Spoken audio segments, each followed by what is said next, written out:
Welcome to the fourth hearing of the Committee's inquiry into the prevalence, causes and impacts of loneliness in New South Wales. I acknowledge the Wiradjuri people, the traditional custodians of the lands on which we are meeting today. I pay my respects to elders past and present and celebrate the diversity of Aboriginal peoples and their ongoing cultures and connections to the lands and waters of New South Wales. I also acknowledge and pay my respects to any Aboriginal and Torres Strait Islander people joining us today. My name is Sarah Kane and I'm the Chair of the Committee. I ask everyone to turn their mobile phones to silent. Parliamentary privilege applies to witnesses in relation to the evidence they give today. However, it doesn't apply to witnesses outside the hearing. I urge witnesses to be careful about making comments to the media or to others after completing evidence. In addition, the Legislative Council has adopted rules to provide procedural fairness for inquiry participants, and I encourage committee members and witnesses to be mindful of these procedures. We're starting today with a roundtable discussion, and before we begin with that and what that looks like, I do also want to acknowledge that online we have three of our committee members. For the benefit of those in the room today, we have the Honourable Anthony Diadam, the Honourable Emily Saval and the Honourable Taylor Martin, who are with us virtually today. So again, welcome and thank you for making time to travel to and be at this roundtable discussion. The purpose of holding a session in this roundtable format is to have an informal and free-flowing discussion about experiences of loneliness in regional communities.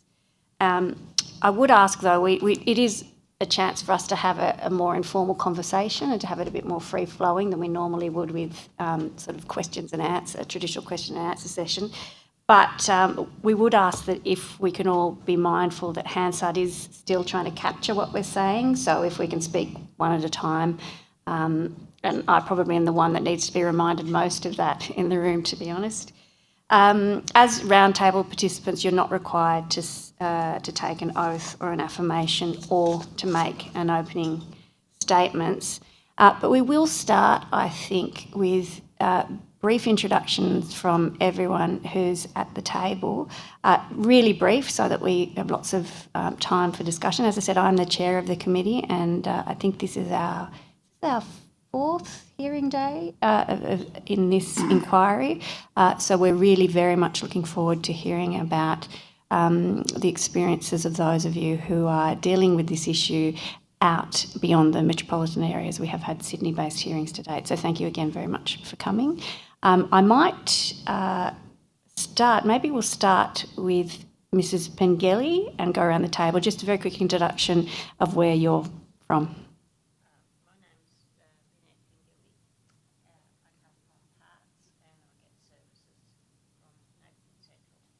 Okay, so you use Neighbourhood Central? Yes. Okay, thank you very much, Ms. Pengelly. So my name's Diane Scott. I'm the Executive Officer of Neighbourhood Central at Parks.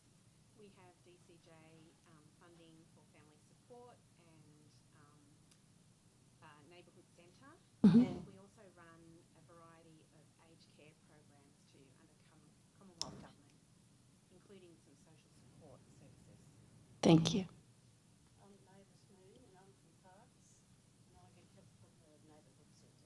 Oh, wonderful. Thank you. Lovely to have you. Bob Nadver, member of the Legislative Council. Thank you, Bob. My name is John Yashmut. I'm the Executive Officer of the local Community Services Association, which is the peak body for neighbourhood and community centres in New South Wales. Wonderful. Nice to have you with us again. Thank you for the invite. And I'm Karen Pearson. I work at the Carrot Intervention and Neighbourhood Centre as a compliance officer. But I'm here today also because I live on my own. Thank you. So I'm Fran Stead. I'm CEO of Cowra Information Neighbourhood Centre. So we're a multi-service organisation. So we're state-funded with TI, family support, community builders. We're also federally funded as well for a variety of Indigenous programs. We also run NDIS, early intervention, day programs and aged care, home mods and maintenance. And I also must say that I'm also sit on the LCSA board, so I really believe in what neighbourhood centres offer the community. Excellent, thank you. I'm Jackie Lanigan and I'm here representing the Bathurst Neighbourhood Centre today. My role there is a migrant support worker, and I also coordinate a lot of the programs that we offer the community, and we we just wanted to support the LCA recommendations that neighbourhood centres provide the great social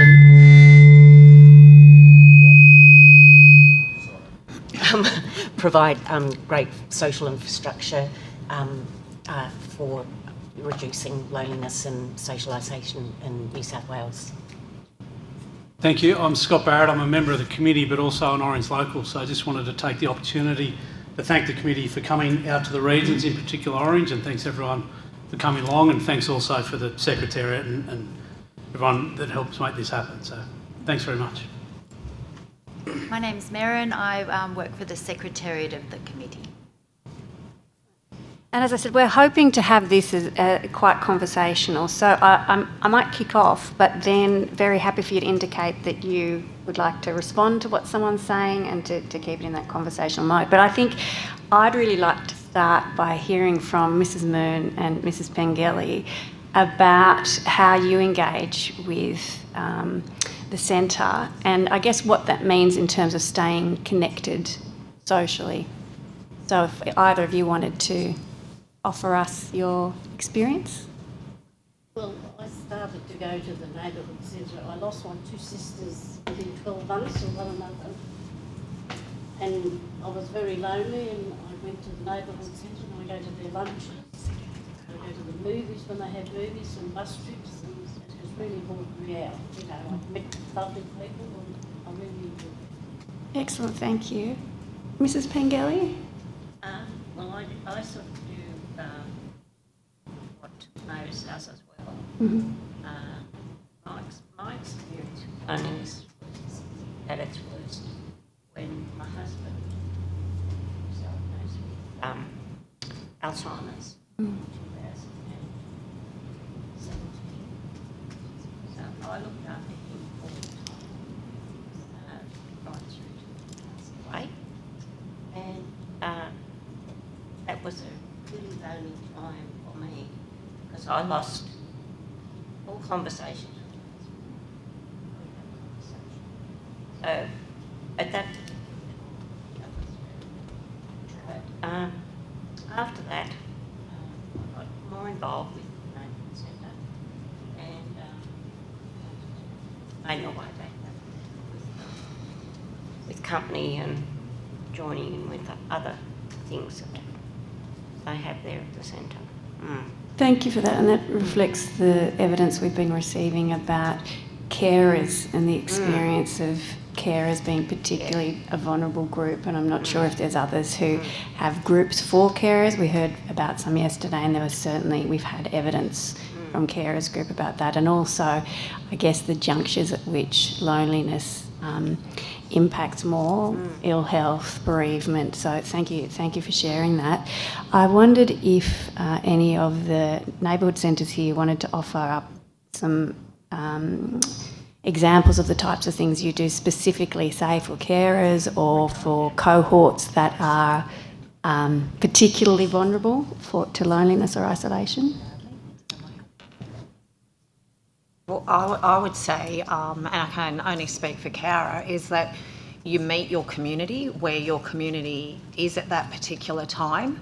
And I think we don't run particular programs as such for that because there's all different gamuts of how do we measure loneliness, like there's from all different areas. It's not so much a program, like we offer lots of programs at the centre, but we like to create that space that people can just drop in, that they don't need a reason to actually come along. And we've tried to create like a big welcoming house. I think Scott's been to our centre, so we've just tried to create that it feels okay, that you can walk in that door and you don't need a reason to be there. And then then the next person will be told, and you can come in and you can get a cup of tea, and there's always someone smiling or someone will chat if you need a chat.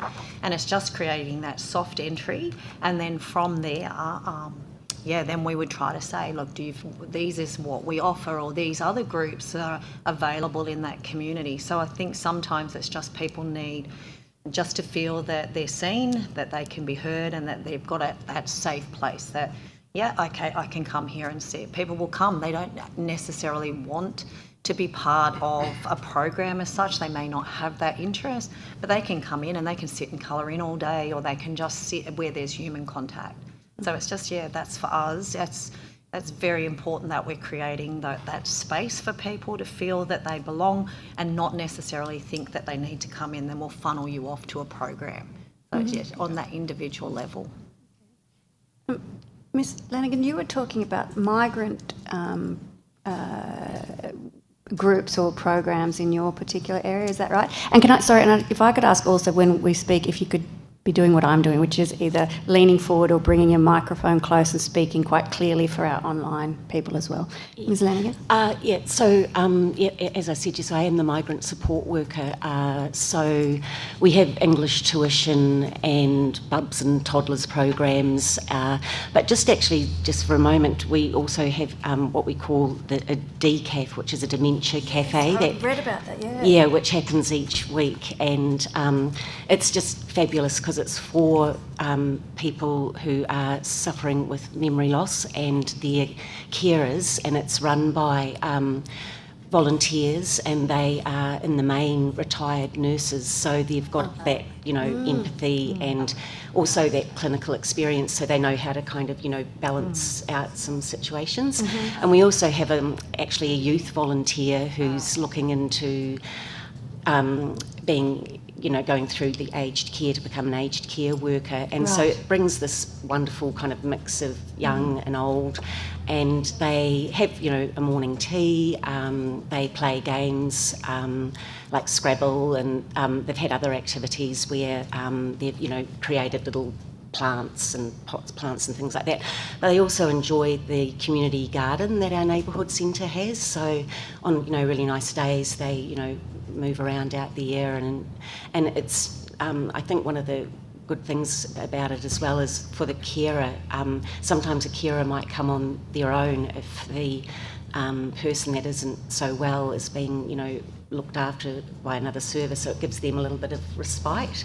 So yeah, that's what we do in that space. It's really interesting to hear about the garden, because yesterday we had evidence from researchers about the importance of nature in dealing with loneliness, and the research is astounding about how important it was to get out. So it's really interesting to hear about the garden that you have there. Yeah, we also, with the English tuition, when it's a nice day, the tutor and the students will actually go out in the garden and have the lesson there, which is, a really good use of it as well.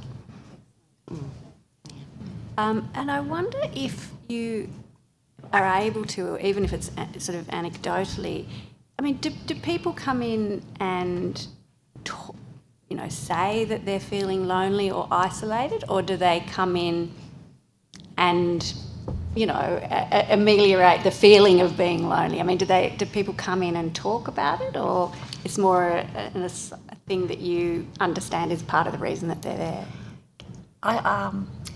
It's a real mixed bag. Some people will just start that conversation, and I think that's a really brave thing to do, to just open up a door and go in and say. Yeah.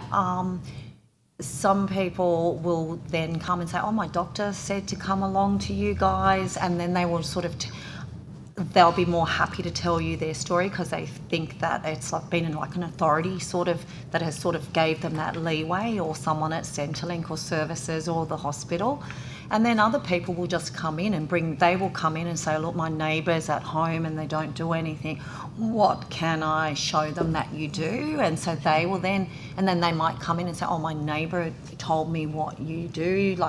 So yeah, they'll just, you meet people where they are, and we sort of just say, you don't need a reason, this is what we've got. And they sort of just, sort of arrive, Can I just say, every day I see a group of people that come into our centre.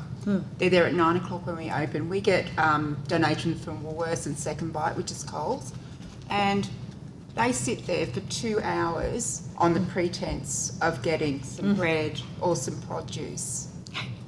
And I recognise myself in them, because if it wasn't for my work, this would be the place that I would come. I don't fit into a bucket or a program. I don't have those interests. So if it is a place that you can just walk into so that you can voice yourself to other people, then yeah, that would be it. And like I said, I see it every day. And they sit and they socialise. They might have a cup of soup or a tea or whatever, do their artwork, whatever it is. Yeah, every day we see that.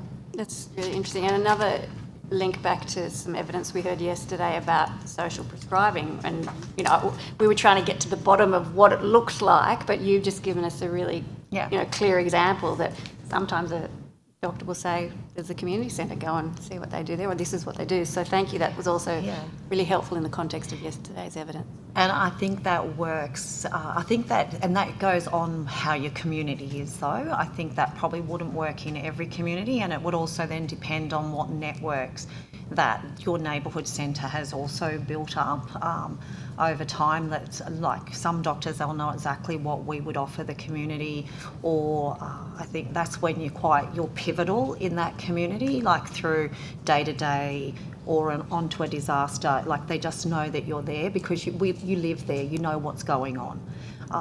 And sometimes it's just they'll send people there because they don't know what else to do with that person, but they know that we would sort of then somehow we would try and navigate or try and find what we can do to assist them.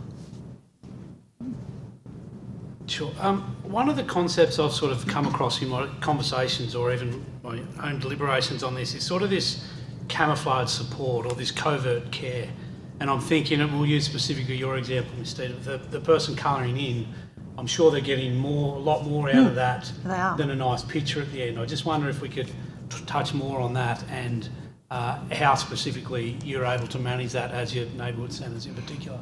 So for us, and I can only like that girl that colours in, she also suffers mental health. This is her safe place, so she'll be sitting and she's just colouring in, but I think it's really that human interaction that she's looking for, and she doesn't fit into any other bucket. People would sort of, she's not going to fit into a group. She hasn't got the financial means, she doesn't have the licence or anything else that she can sort of expand on a lot of things. So we become her safe place, and it's not the admin girls, she'll do a colouring in and she'll just give that to someone, and then while you're doing that, she'd be talking, for her in particular, we know her cats are her everything. So when we're getting something from Woolworths or Coles or something, and it's one particular, I just remember it was like this little tiny cat toy, and we sort of thought, oh, Kylie's going to love that. And so you just gave that to the reception girls, and then her next time when she came in, they said, oh, here, we've got you this. And you just, she matters. She actually matters. So I think that's where it becomes that important thing. And it's sort of then, no one's sitting with her by the hand every single day. We're just creating that space, where you have people around that table, that is their interaction. That they then get to know who the staff are. Yesterday I walked through and she's like, hey, Fran, I was just going to get a cup of tea. So we also get, that's when it really cements as to why we do what we do, when you see how you matter to those guys. Another example, there was a man, he's totally on his own. He comes in every single day, had been to the doctors, had got some really bad news that he'd had lung cancer. The first place he came to was to us to say, hey, you're not going to see me for 5 weeks because I've just got lung cancer and I've got to get radiation. I'm going to be going to Orange every single day. And it was like, oh, okay, no, thank you, and we'll check in with you and let us know. That's when you realise of what that place means to your community, is he had no one else he straight away came to us to tell us that news, where for us, we would go to our family or anything else. It's sort of like that, it's that place that people feel safe. They want to tell the people around them that actually have taken an interest in their life. Yeah. So I think that's a massive. And Parks, did you have anything you wanted to say about that kind of, I can't remember what you called it there, Scott, but that kind of incidental. I said covert care. Yeah. Yeah, our just coming into reception, we were talking in the car coming over, Mavis and Lynn were both saying, our reception team are really so friendly, so I think that is that welcoming space that they feel safe and we're trusted. I think that's a big thing in the community, that we're trusted, to provide referrals or just support where we can. And do you have, I think we heard from Cara, do people come in and say, we heard Bengali talk about loneliness. Do people come in and talk about it, or it's something because you have a relationship over time? Yeah, I think it's more a trust thing. I think that trust has to be built. But I'm not a face, what would you call it? Front of house? Yes, person. So I probably don't get to see that. But definitely over time, people would reveal things about themselves for sure. Sorry, Scott. Well, can I come to Mrs. Moon and Mrs. Pengilly? And sorry if this is getting too close, just shuffle along somehow. But we're hearing different cohorts are more susceptible to loneliness. One of those cohorts is regional people, and one of them is the elder age group. You're certainly regional people. I just wondered if you could share why you think those cohorts are particularly susceptible to loneliness through your own experience and your friends and colleagues. Well, I was very lonely. Like, I lost my husband and my two sisters, and I was sort of lost, and I lived by myself. And my friends told me about the neighbourhood centre, and I started to go there, and I have really come out of myself, really. I enjoy the outings, and they're so very nice to me, and, they make you welcome, and it's like a family, very nice. Yeah, lovely. And do you think that's the general experience? I think Mr. Barrett was talking about in country areas or more rural areas. Do you think there's more of a need for that kind of thing, or somewhere to go? Well, I think there is, because there's a lot of lonely people, in their age group. We're all getting older, and, you sort of want the company and the,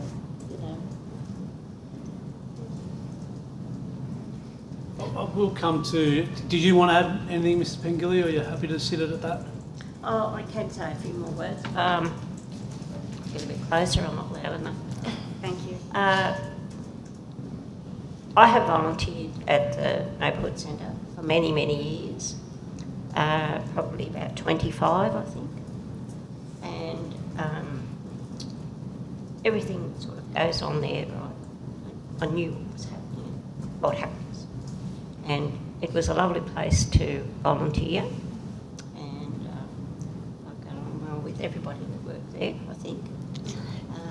So my experience with doing that has encouraged me to go along and join in with all those sort of things, so that I'm not lonely. And I think lots of people, they don't really talk about being lonely. I've got lots of friends, and I've listened to what you've been saying, but they don't actually come and say, "Oh, I feel lonely." They're not saying that, but you can sort of tell that they are by the way they speak. And yeah, great. Thank you. Yeah. Another question I did want to, and we've heard evidence of this, so this sort of dual benefit of our clubs and organisations that people are volunteering for, and I'll come to you, Ms. Pearson. Why do you think people are volunteering what's one of the reasons people are volunteering to be part of these groups? Is there that dual benefit that in itself is a shield against loneliness? Yeah, well, I guess it's just the social connectedness.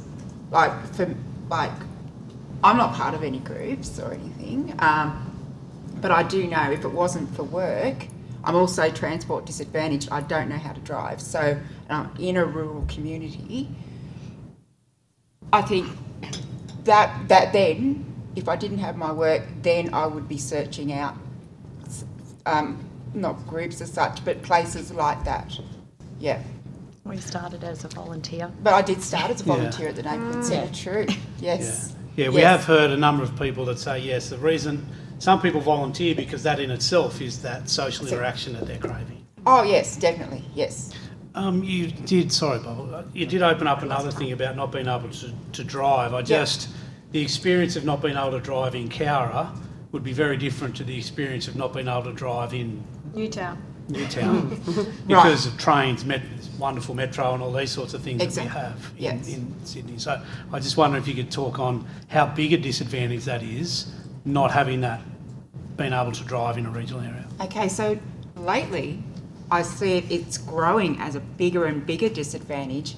We have shops closing down. There's we have your services clubs and your bowling clubs and stuff like that. But for me, there's very little without going out of town. We do have a local cinema that you can go along. It's at the Civic Centre that you can go along to. But other than that, for me,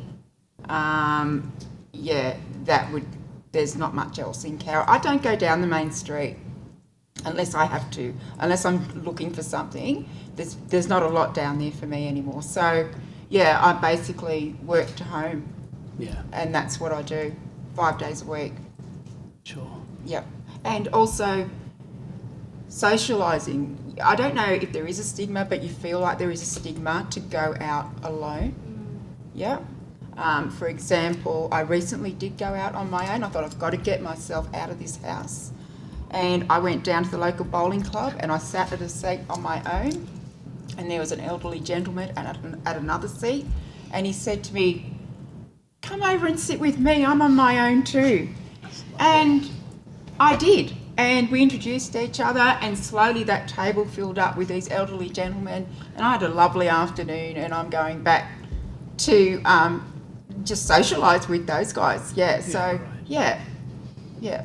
That's a lovely story. Yeah. Yeah. Mr. Nanwa? Thank you, Chair. Mr. Pingeli, just something that you said sparked interest. You said there are people that you do know that you can see are lonely, but perhaps can't see that or are reluctant to, I suppose, accept that and probably not participating in, the neighbourhood centre programs. Do you have a sense of why that might be at all? Have you ever spoken to any of your friends or? Some people, it's just they don't like to go out. I don't know why they don't like to go out. They just go do the shopping and that's it. They don't like to socialise.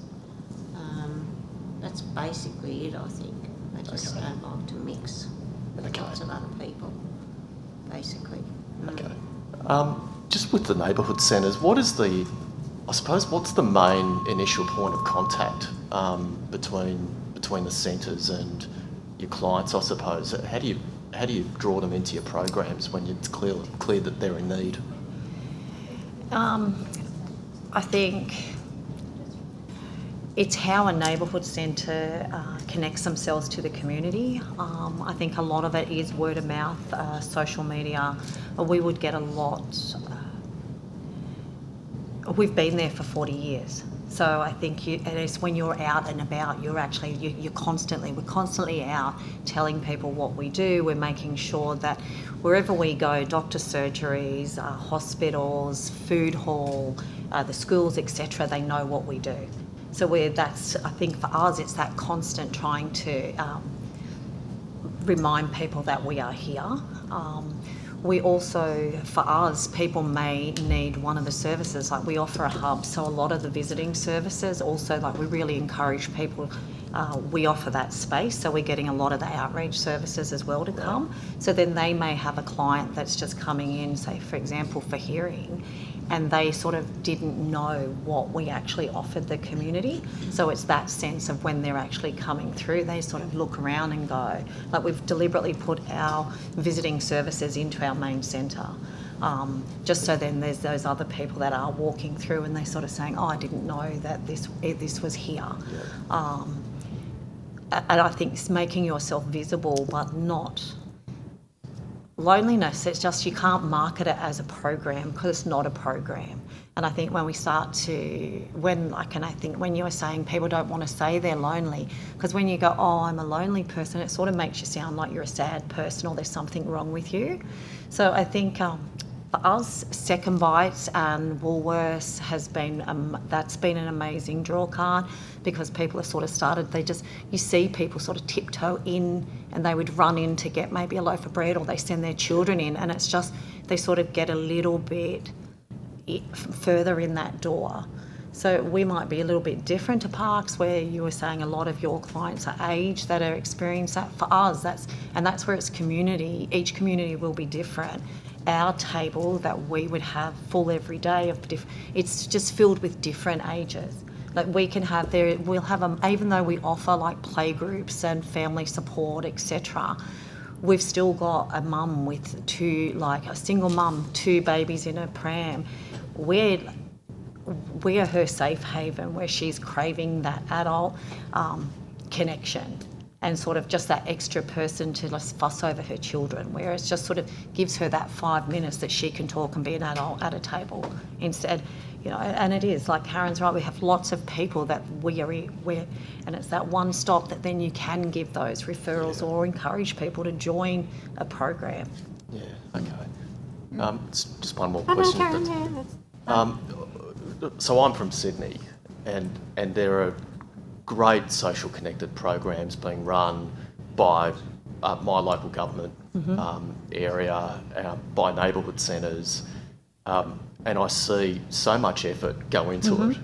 But sometimes I just wonder, the uptake is just not as great as I would have assumed it would be, and I don't think it's because there's no prevalence of loneliness where I'm at, or social isolation. I just wonder what the impediment is. Is it social anxiety? Is it cynicism? Is it not seeing the need? How do you crash through? And can I just add to that? Because I think one of the other submissions, I can't remember which one, there's been a few, talks about like reaching in to this. Yeah. So we talk about reaching, reach out, but like reaching, people won't often always reach out. So I wondered and I know how well-connected neighbourhood centres are, so I'd wondered what reaching in looks like as opposed to expecting people to reach out. So I think, and it's a shameless plug, like for the ask exercise for the neighbourhood centres. And I think Mister, can I get you to come forward? Yep.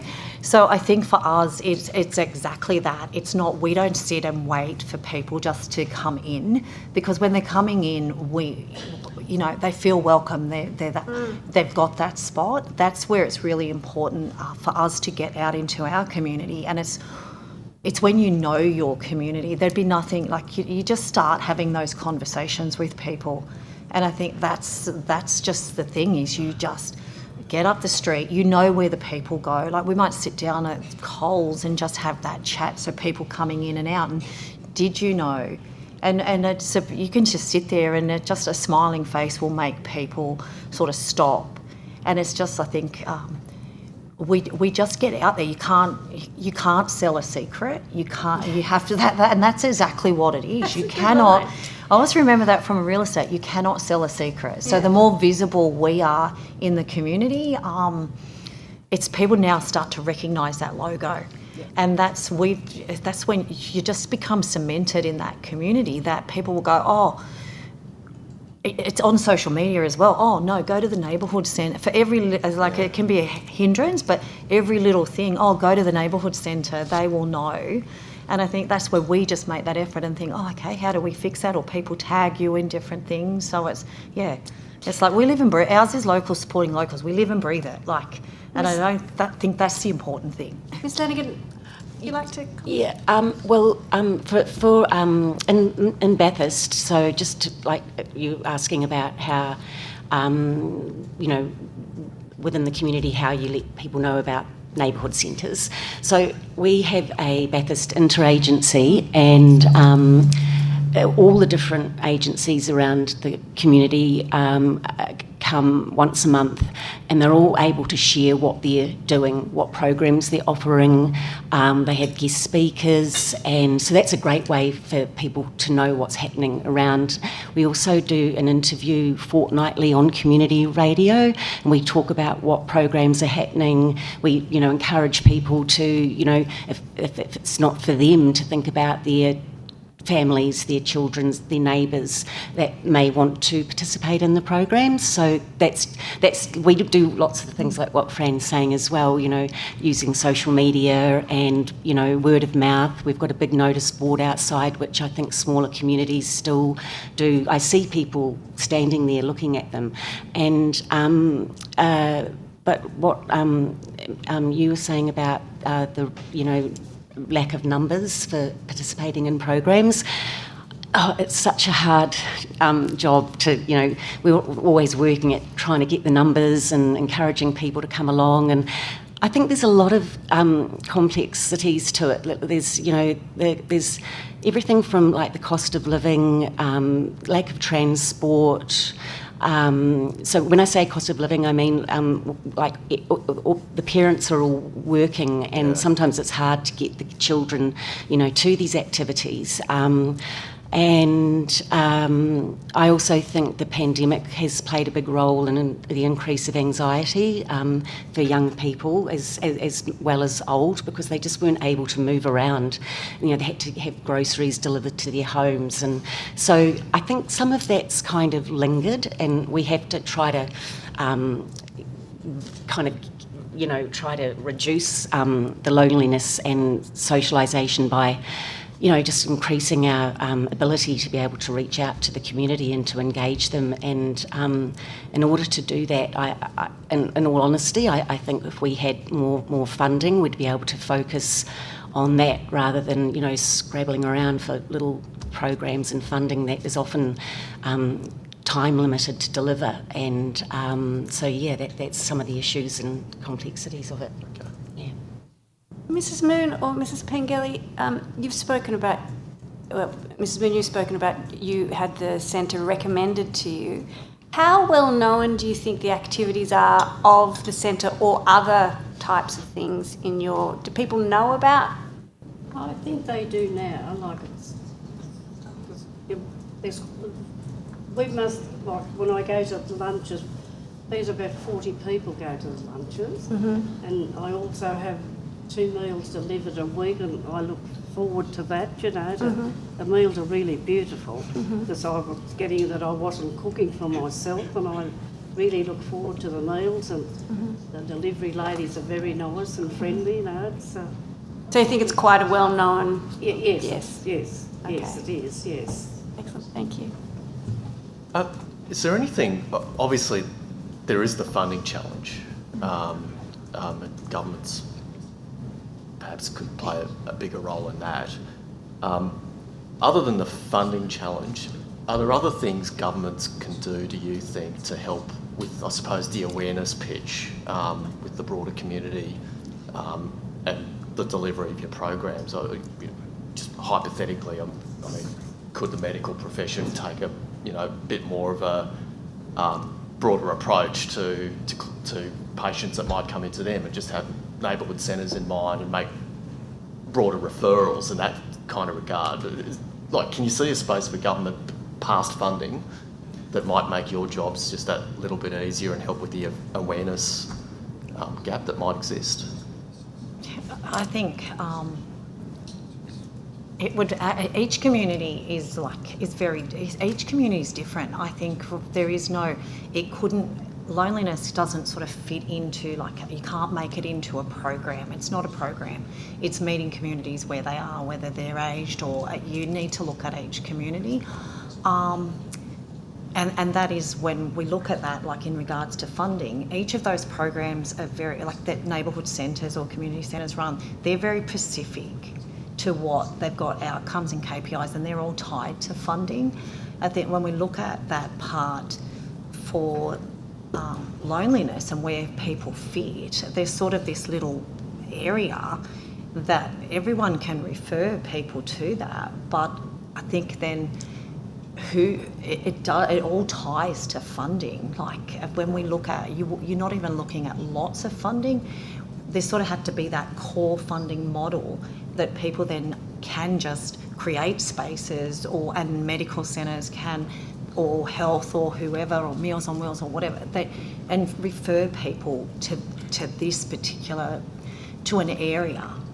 So at the moment it's program specific. Yeah, time each specific, program right? is different. Like anything that we're talking around on loneliness and creating these spaces, none of that, we're not funded to actually, the neighbourhood centre as such is not funded. Right. That is how we rely on donations, we rely on generating an income ourselves to actually fund this part. So we're funded, state, federal, local, to run specific programs. Right. But that part, and that very vital part, that is people's wellbeing, that is not funded at all. So the demand, it just gets bigger and bigger. Yeah, the more our numbers, we are not scratching for numbers. It's sort of like you go, wow, how do we turn people away? Like we have wait lists to come to events, to groups. Like that's not an issue for us. And I think that's because of where we're situated, like regionally. It may be different for the city. You can't even go to a big centre to sit and people watch. So we don't have that. We are it. But then that's an extra demand trying to then, if we become that one-stop shop and you've got doctors and we all know how vital it is for people's well-being, but I think you have to look at them both together, that how long can we sustain that?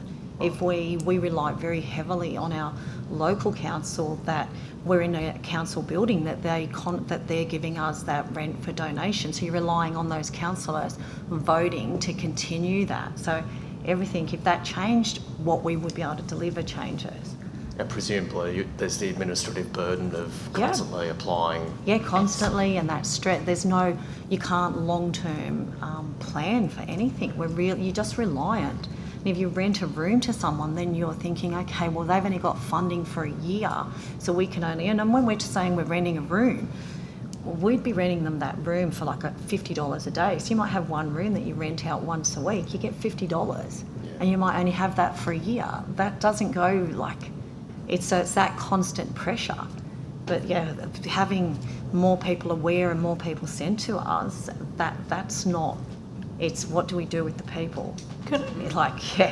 Someone has to do something, and we're not an outreach. I think you also find outreach services, well, at their end of their day, that's it, they're done, they've seen their people, they're off. We're still left with the people. Thank you, Ms. Ted. And I think because we're talking on sort of a global response, the question was what can governments do? We've heard the funding piece, and I absolutely hear you on that, and of course we had evidence yesterday in the submissions. But Mr. Yasmin, you also wanted to add to that? Yeah, I would like to add the notion that community development is a practice that can be applied to programs, it can be applied to government practices as well. And even here, having a roundtable, I think, is an opportunity to make it much more inviting and applying some democratic kind of equality principles into everything we do. And the point you were touching on, and being how do you actually attract people? What might be some of the impediments why people are not coming onto it? When we gave evidence yesterday, one point we were trying to make is that the social infrastructure provided is one thing, but the community engagement and the community building piece is another. So to have actually people owning their solutions, having part of designing the programs, engaging community at every step, so to speak, of the solution, just creates a sense of empowerment, a sense of belonging, but it also sends then a sense of ownership going forward. If you are part of something in making it happen, the question of why don't you come would never arise, because you will come. It's something that you have been part of creating. So I think community building is another term that can be used interchangeably here, but building community has that aspect of addressing programs and working with people that want to access those programs. But it has the other aspect of what I think our members and Fran in particular have been, and also Jackie have been talking about in particular, is that it's building those connections with other stakeholders in the community, whether it's local businesses, whether it's local members, the local clubs, sports clubs, and schools, and so on. I think it's really important to keep in mind that the social infrastructure role of neighborhood centers is actually one of also building those connections. And it is a very academic term, but it's building the social capital of the community, right? So to create those connections between people and institutions and, you know, the health services and so on, and work across. So while this would be probably an inquiry in itself as to what government could do, I think it would be worth noting here that in addition to any funding recognition, it would be a policy recognition that community development actually matters. And that community building is a way of doing things that has to happen locally, and it is currently being carried out by over 175 neighbourhood centres across New South Wales as a network. And therein, I think you have the opportunity to actually get a statewide picture and work with. I heard this term in Canada. It's like twinkle to wrinkle. So if anyone is actually offended by it, I apologize. But I thought it's very cute to think about it as a whole of lifespan issue, that loneliness, natural disasters, as we were discussing yesterday, and crises are, they like the pandemic, they affect people from all ages and from all walks of life. And I would like to conclude by saying here that there is a sadness to it, and we've heard it from our community members that are here today, and we've heard it from the other testimonies. We have to build community because community is actually deteriorating. Like in the community, as even I knew it when I grew up, as a child or as a young person, has changed considerably. Whether it's through the social media or through the fast-paced environment that we live in, and all those things affect young people equally to older people that are lonely, and we create community then with with nursing home or old people's homes where we have to recreate what once was community, and that actually takes effort and that takes time, and to recognize that and that we can play a role in that, I think would be wonderful. Thank you for that. Mr. Can Barrett. we just get Ms Langenham on that as well? Because Yes. you were quite specific in your submission about the need for some core funding. I just wondered if you could spend a bit of time on what support you need and why.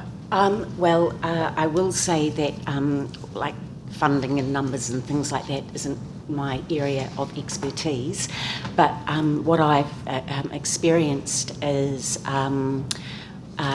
we get funded for, it's all just program funding, so if those, and often it takes a lot of time and administration to actually apply for the funding, and often we don't hear back whether we've got it. We're left with a very short time frame to actually deliver the program, so that makes it quite challenging for planning and promoting. So therefore you're reducing the amount of participants potentially, and sometimes those programs will finish, things change, and then you're sort of starting from scratch again, and you have to keep applying, and just you don't know. So that there's sort of a certain amount of uncertainty with that, I find, and I think if there was core funding, then we would be better able to deliver the programs that we are actually funded for, because we'd have that sort of in the background, knowing that we had some stability and the ability to continue without that sort of stress that kind of comes with that, if that makes sense. Thank you. Yes, and it reflects the evidence we took from some other community centres yesterday as well. I have two questions as we go to wind up. One is to Ms Lanigan again, because you touched on the Dementia Cafe. Yes. But I'd like to know a bit more about that. And then my next question is to Ms Pearson, because I see that your job title, that your role is Compliance Officer, and I'm a bit intrigued about that in a community centre setting. So maybe if I could ask about the Dementia Cafe and then about compliance, that would be great. So we, provide a space to reduce the isolation and increase the social connections for both the carer and the loved ones. It's not a respite service or an alternative care arrangement.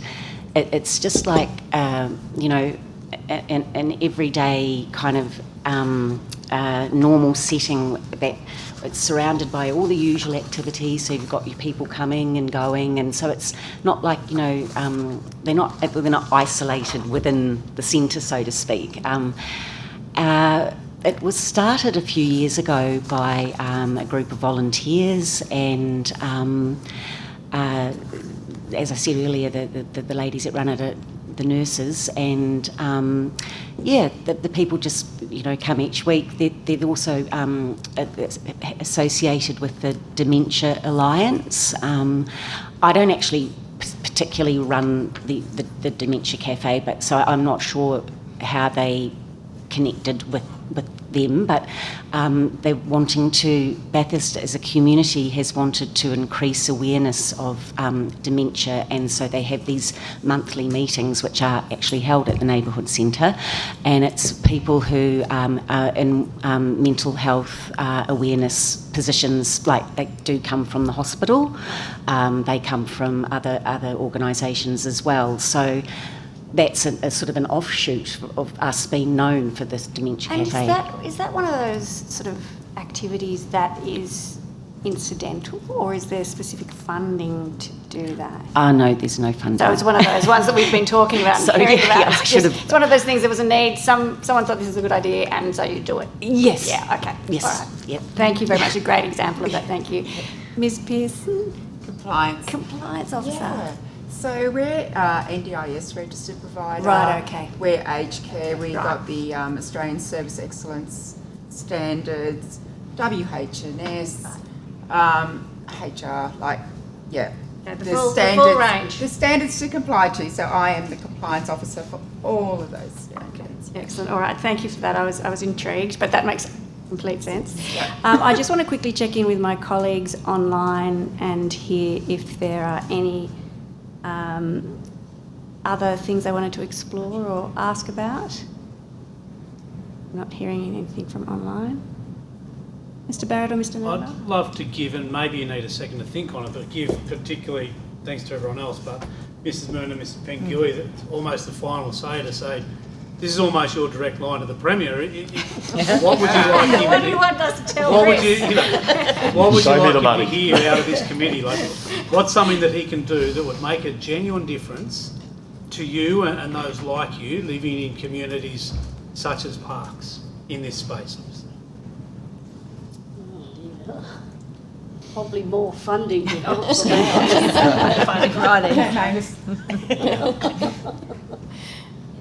funding. Funding, you think? Because look, we do appreciate the effort it's taken everyone to come Oh, across. absolutely. Absolutely. Nearly an hour Yeah. from everywhere they've come. No, we very much do.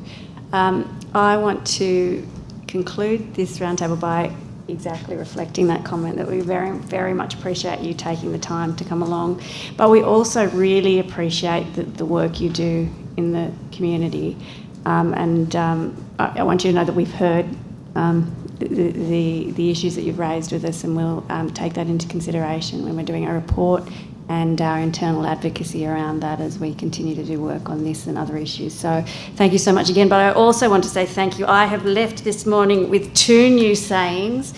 One is can't sell a secret and the other is twinkle to wrinkle. So I feel like I have left well equipped to, you know. So thank you again for being here today. We appreciate it. Thank you for Thank having you. us. Thanks for having us.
time to be here today to give evidence to the committee. We very much appreciate you being here.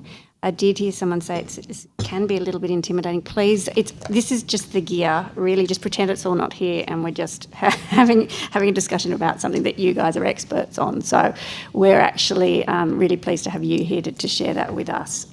So please be as relaxed as you possibly can in a really artificial situation.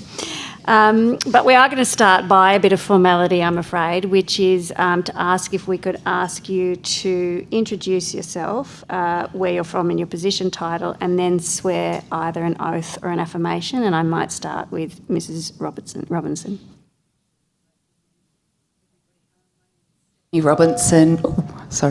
I am the CEO of Lifeline Central West. So we really cover a huge region, about 400,000 kilometres of rural Australia, or rural New South Wales, sorry. And yes, so very happy to be here today.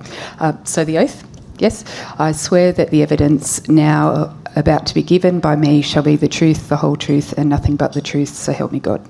Thank you. And Ms. Evans. Thank you. So I'm Zoe Evans. I'm the General Manager for Wellways, New South Wales, ACT and Queensland. So look after from pretty much Albury to Cairns and everywhere in between across to the borders. Wow. So I would like to solemnly and sincerely truly declare and affirm that the evidence now about to be given by me shall be the truth, the whole truth and nothing but the truth.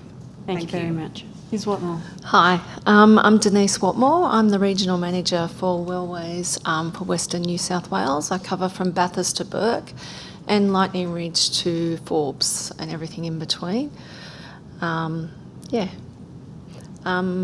solemnly and sincerely and truly declare and affirm that the evidence now about to be given by me shall be the truth, the whole truth and nothing but the truth.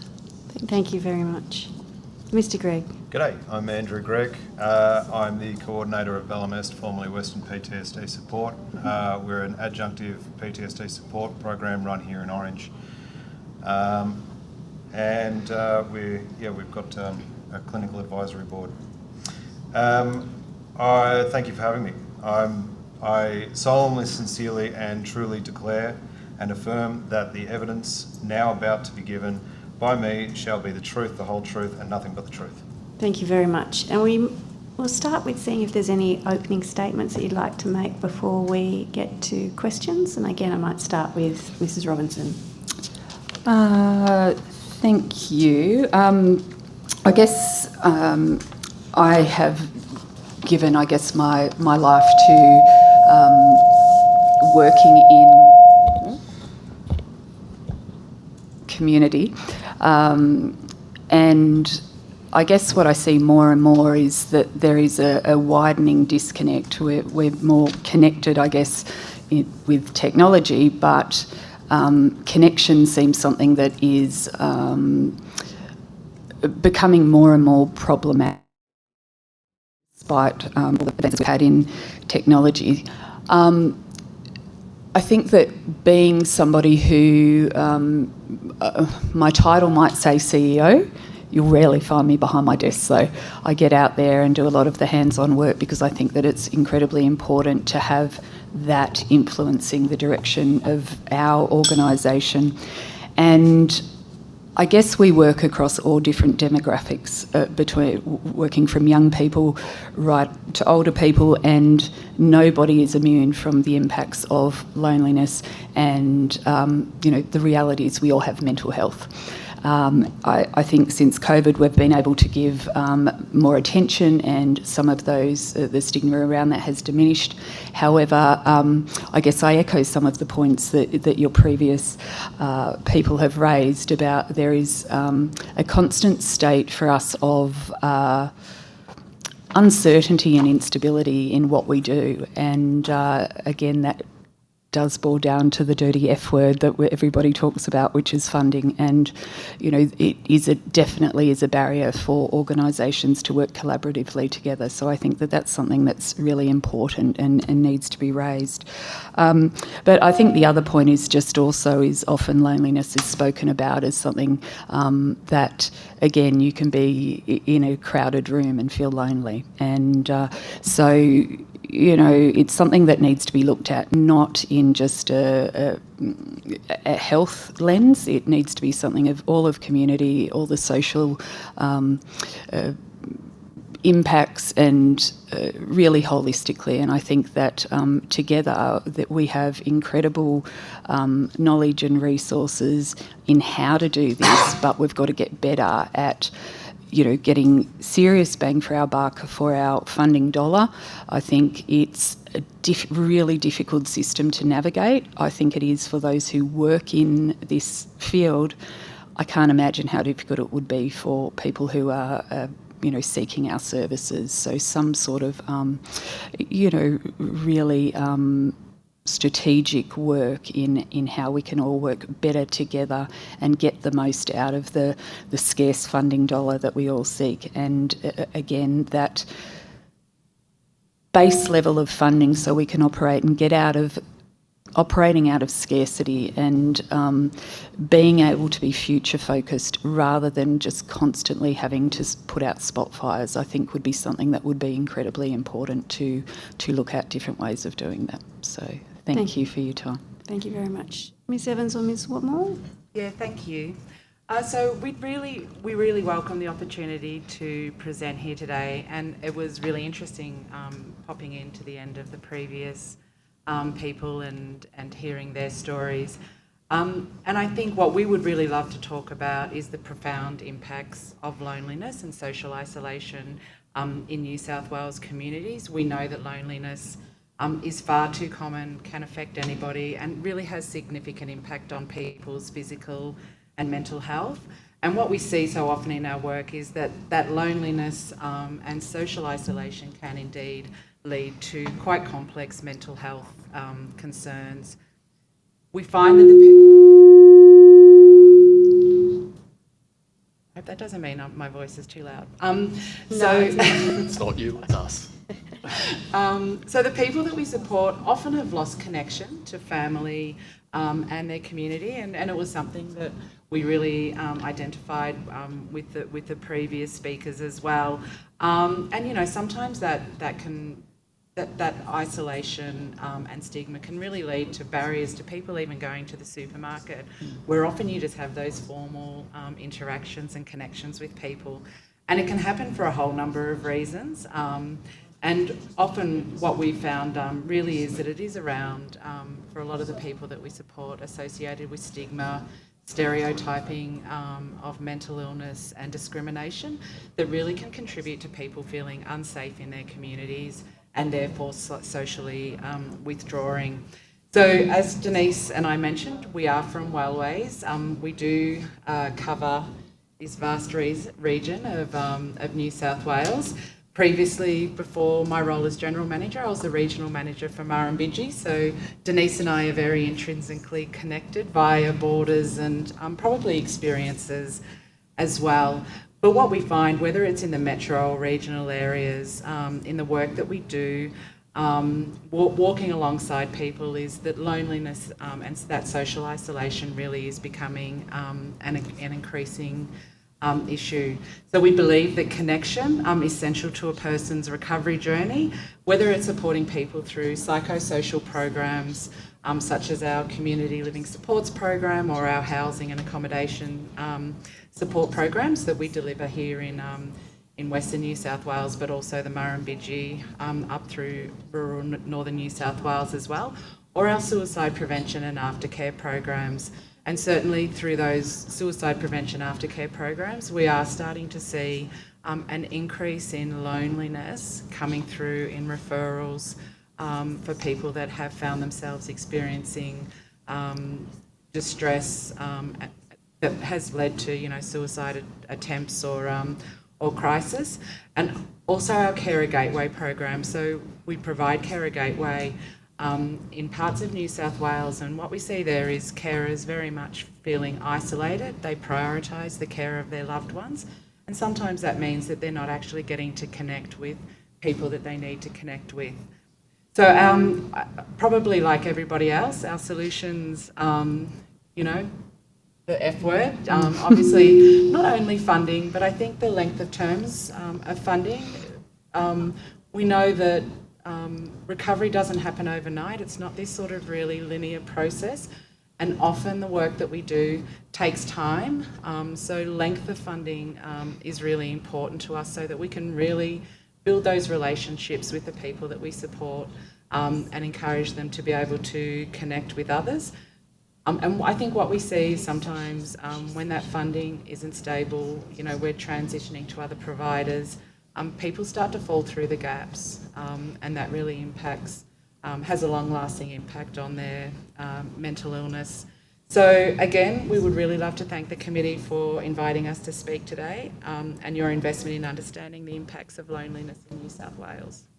Thank you very much.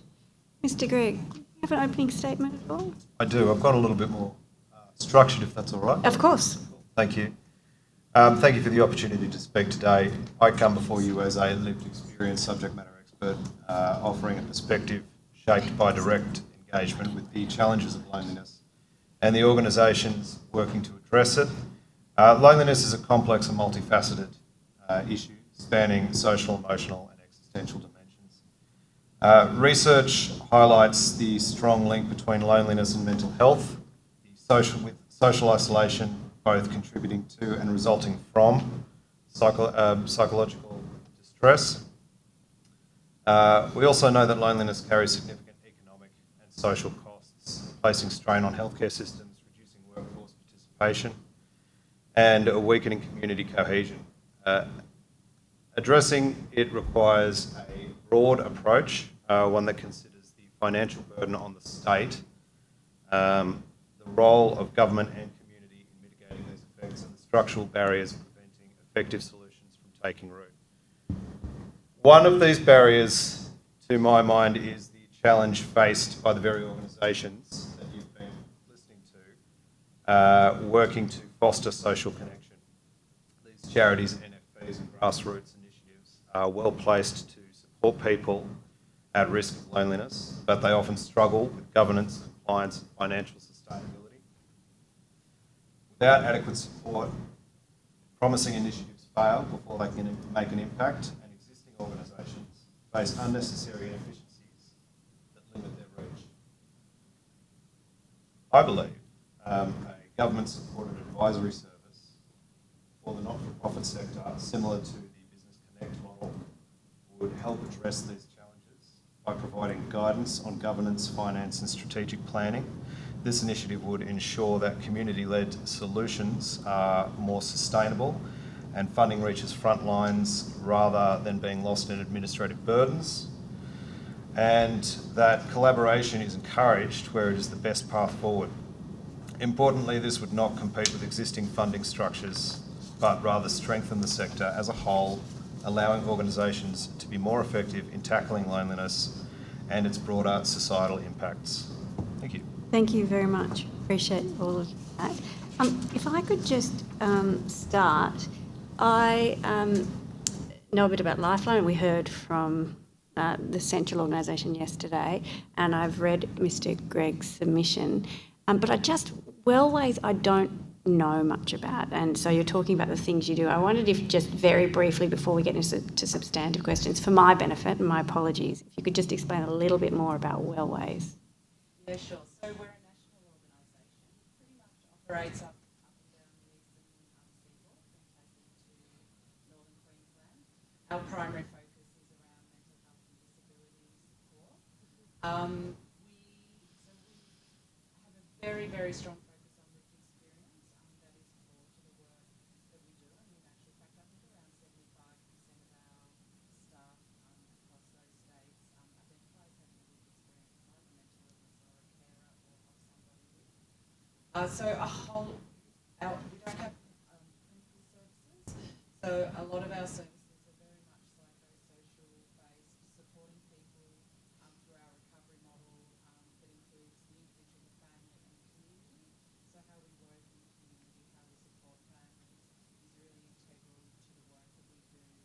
We have probably a range of programs from residential sort of programs for young people and adults, suicide prevention and post-vention programs, and mental health, psychosocial programs, sort of step up, step down kind of model. So we're very diverse, probably depending on the region in which we operate.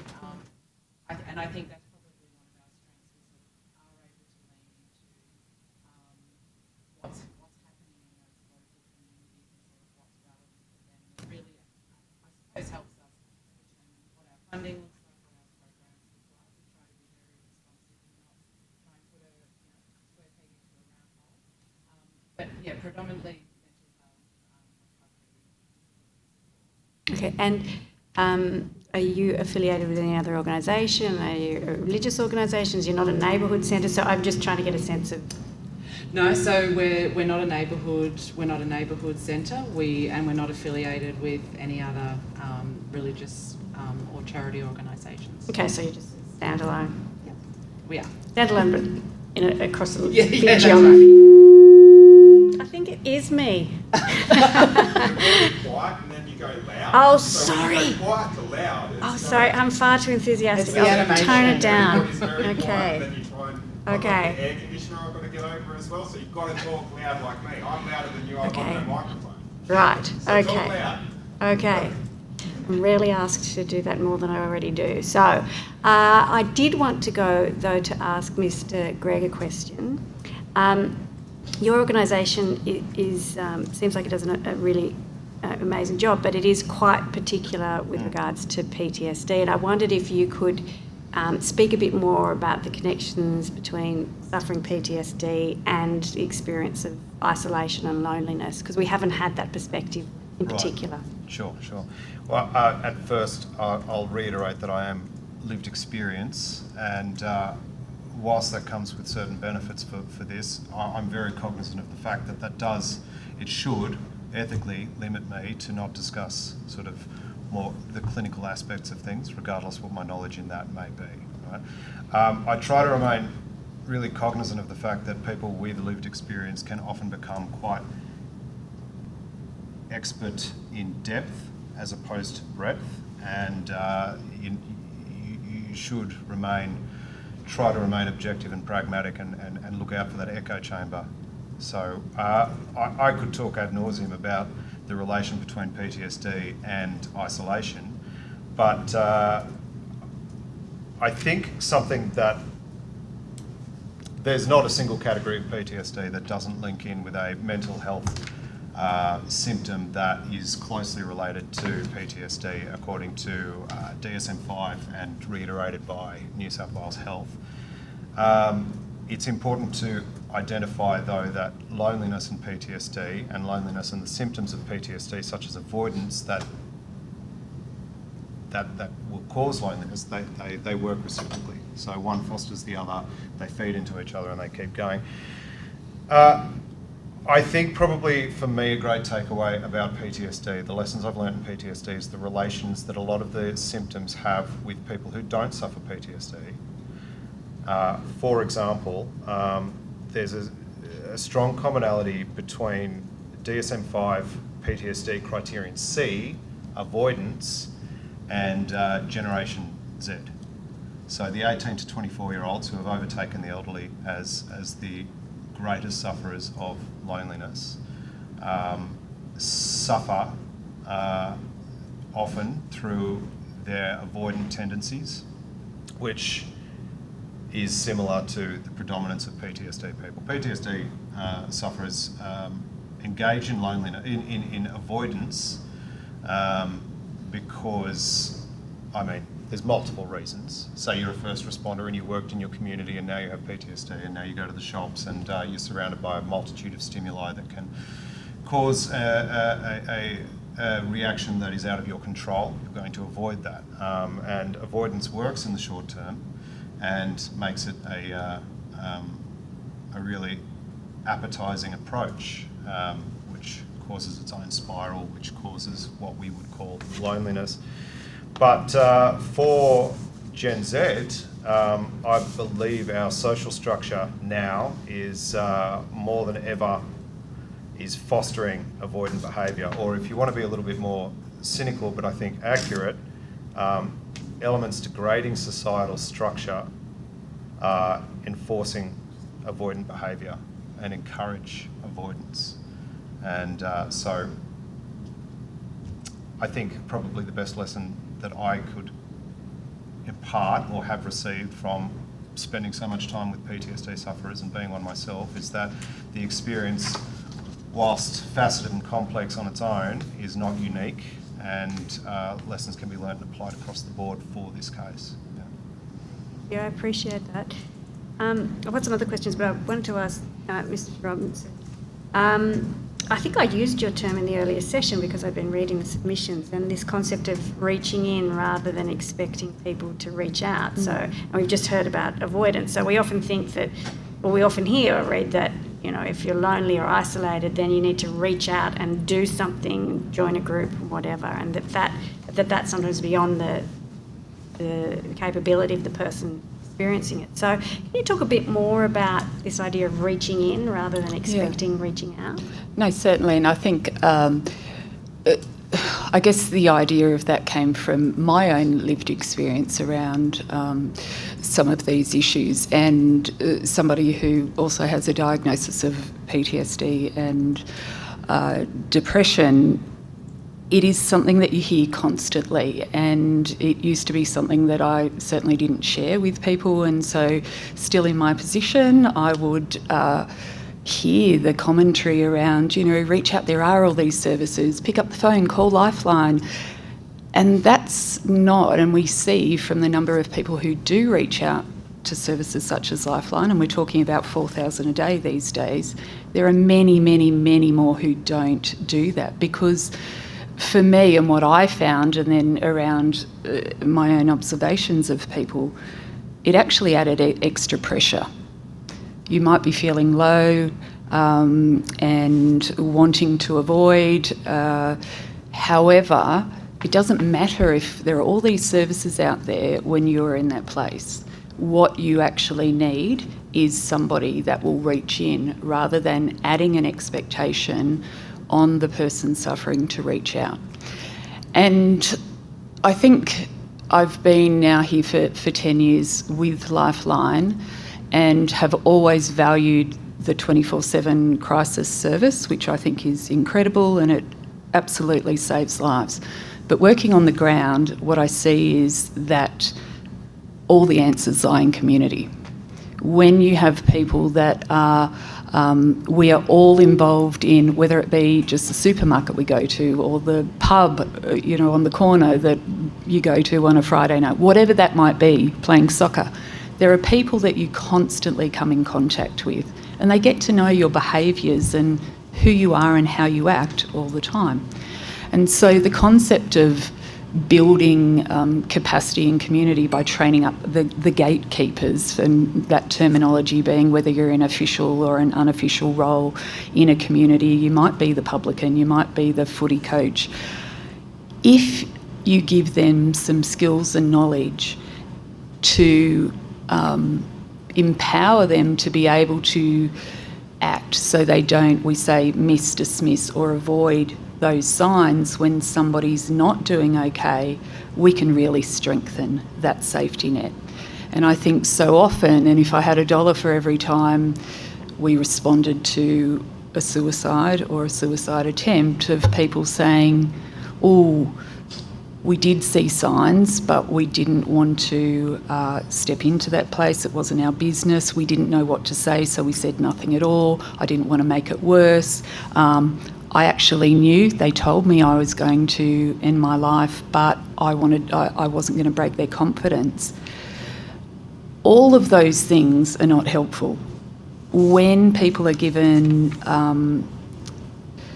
the knowledge and also the confidence to be able to have some challenging conversations, we see that it saves lives. And I've got dozens of stories of give examples of that. And often when it's done from somebody that is known and trusted, and often it's a simple reflection of what they've noticed. So instead of, Scott goes to the pub every Friday night and he's normally there with mates, for example, and all of a sudden either Scott's turning up every night to the pub and he's starting to turn up on his own, that's something to notice. It's a change in behaviour. And if we can go, okay, oh, mate, I've noticed I'm seeing you here a fair bit. What's going on? In a conversational way, he's likely to go, oh, somebody has noticed me. Somebody does care. They've seen me, and that can be incredibly validating for somebody. And then it might be that he chooses to share, or he may go, oh, no, what are you, And they're like, mate, I'm here behind the bar every day and I've seen you, and I just want you to know that if you want to have a catch up afterwards, I'm here, or who can I get? You're usually here with Jono.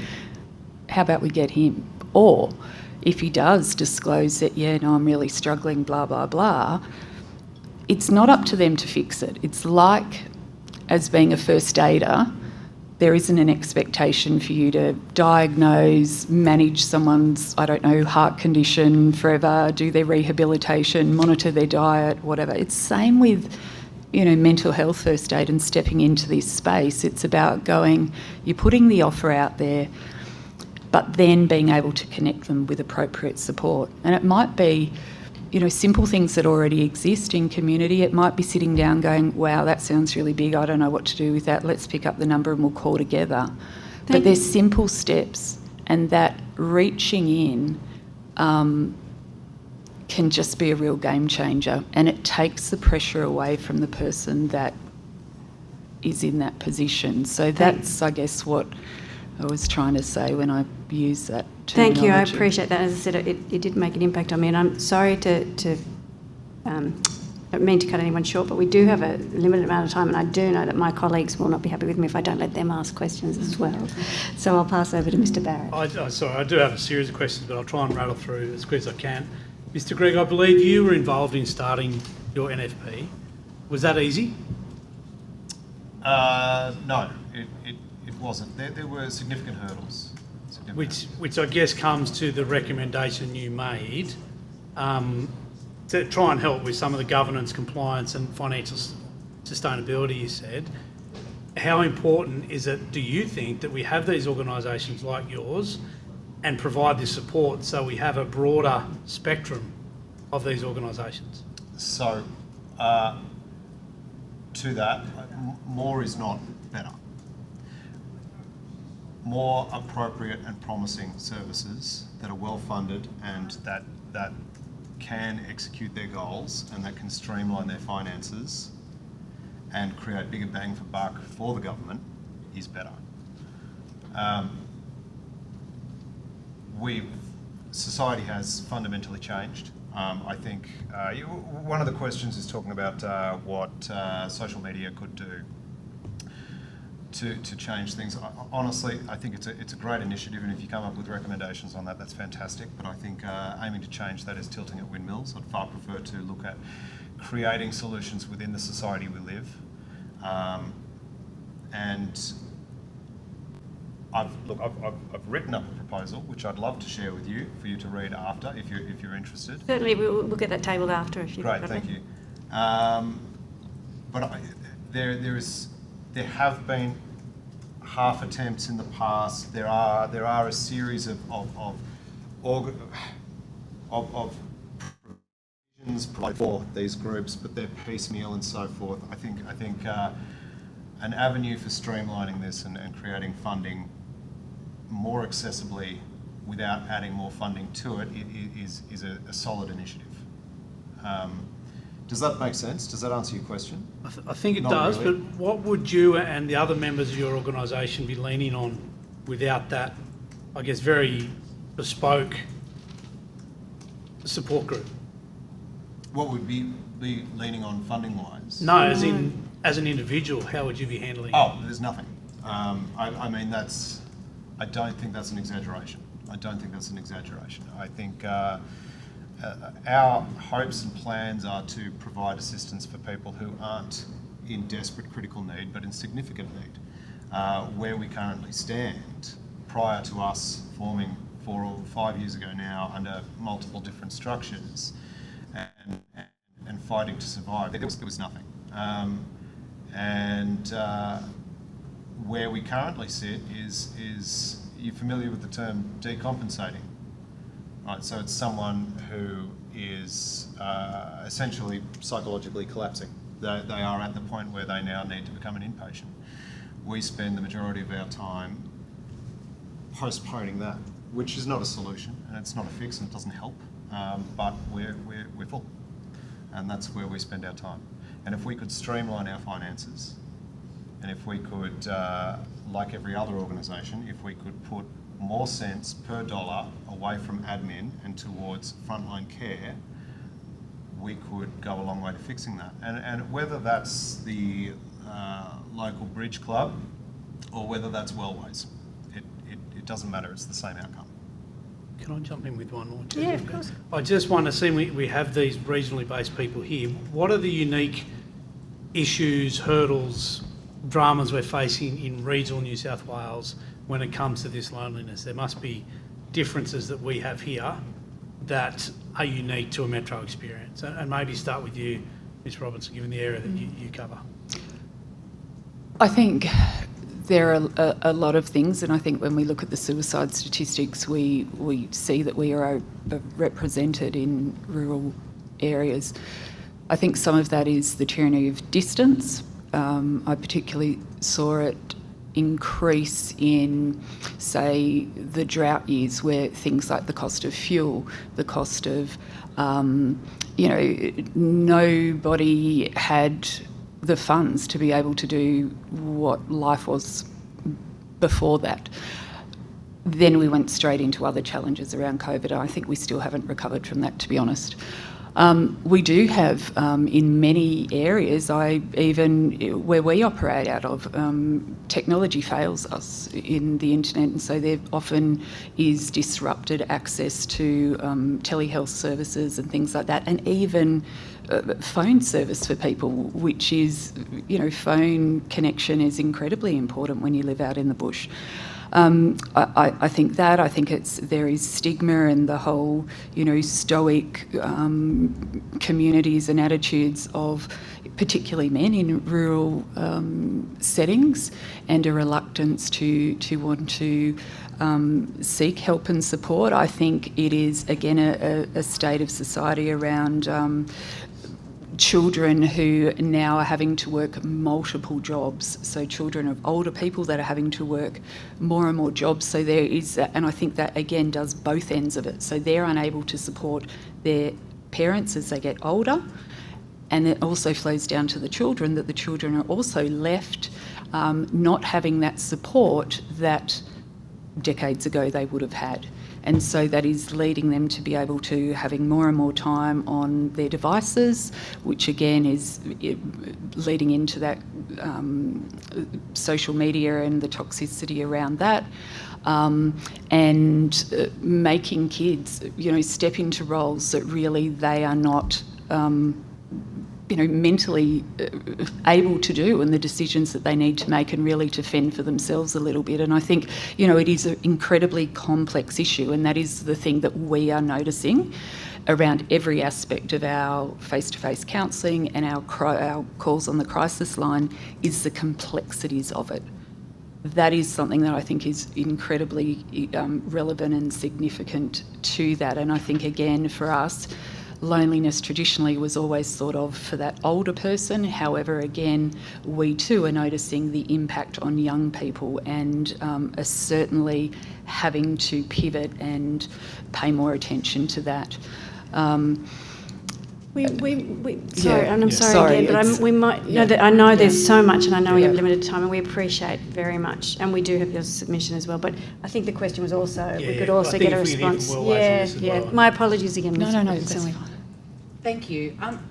Look, completely agree with Stephanie. I think that they would certainly be things that we identify as being key contributors to loneliness as well. I think just building on the complexity, I think what some of those things in rural communities is actually they all intersect, so that they often aren't things that happen in isolation. You know, somebody lives in a rural setting, doesn't have as much access to a service. You know, cost of living crisis means they can't go to their local hotel as much, or, you know, they can't get taxis home. You know, so I think it's probably the intersection of things that really impact people in rural settings. Certainly from the services that we provide, stigma. You know, we work with people, you know, who have long-term and enduring mental illness, who may hear voices. And often what they feel is that trepidation of going downtown or going to visit somebody or accessing the library in case they, you know, experience some sort of episode, so to speak. And then they're frowned upon, and then they feel shame and embarrassment and those sorts of things. So I think there's the complexity of all of those intersecting pieces, as well as, you know, that real stigma that they feel in their communities with their mental illness. I think as well, is because we support places like Walgett and Lightning Ridge, and that is that sometimes there's not a big community, so you try and connect people back into the community and it's not there. Yeah, right. So we've got to sort of create it or look for it ourselves. I think the other thing is, like, previously, like, you'd go to your doctor's surgery and you'd sit there and you'd chat to the person beside you. You'd go into your chemist, they'd know you by name. And as the bigger organisations, or the fly in, fly out, I think those smaller communities lose that. So then people feel, they don't feel validated or important, and then they retreat. Once they retreat, they lose the skills to actually be able to communicate or reach out. So it is that reaching in, but it's not only reaching in, but it's stepping beside them to support them on that journey of relearning those skills, refinding their self-worth, because a lot of people lose that. They don't think they're worthy enough to be part of a community. So it's really is helping them find that confidence to reach out. And I think in the more remote areas, it's a lot more difficult because there's not a lot to pull from or engage in. Yeah, I hadn't really thought of that you need enough people and enough activities. Yeah, you talk about sporting clubs and things, and even clubs. A lot of them shut early. A lot of them don't have enough in the community to have teams now. So it's just getting smaller and smaller and more isolated. And as Stephanie said, the communities like that out there, there's not the transport or that to take to the bigger towns and stuff. So yeah. Mr. Gregg, did you want to answer Mr. Barrett's about the particularly regional or rural? Denise has made a really valid point there about the size of communities, absolutely. To reiterate that and to look at it again through PTSD, which I'm sure has a lot of similarities with a lot of things, it can cause episodes of embarrassment that you personally have stigma on, but society has stigma on it too. One explosive behaviour, and you've burnt your bridges with people who used to be your neighbours and so on and so forth. I deal with a few individuals who are not so much overtly not welcome at their church anymore, but not welcome at their church anymore. And, you know, a church is representative of a third place, religious or non-religious. A religious building is a third place. And that could be the same story for the pub, the bowls club, the whatever. Not to mention that bowls club could be 150 kilometres away. Mm.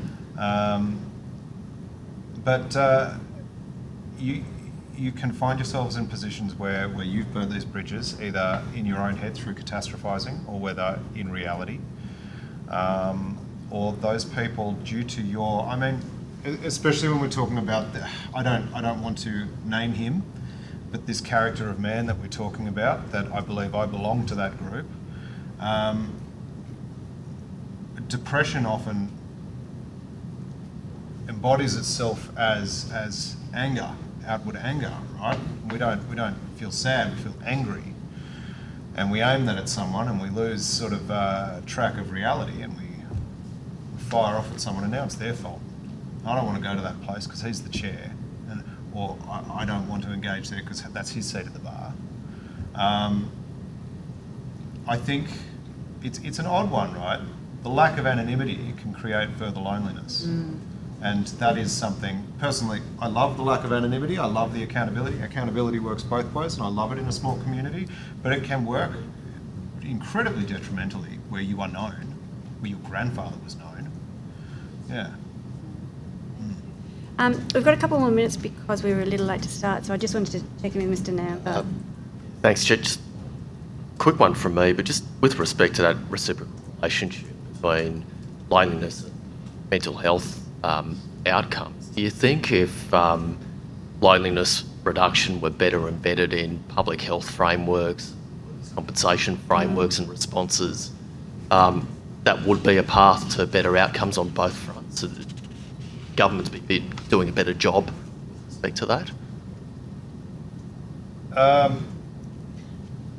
May I? Yeah, you go. So there's a couple of initiatives around the world that speak to this. I'm not sure if it's England or the United Kingdom, but I believe it's England. The doctors in England specifically, so not including Scotland and Wales and so forth, are now prescribing community engagement as opposed to going directly as a treatment. As a treatment, right? Scotland has a similar program, and New Zealand is focusing in on.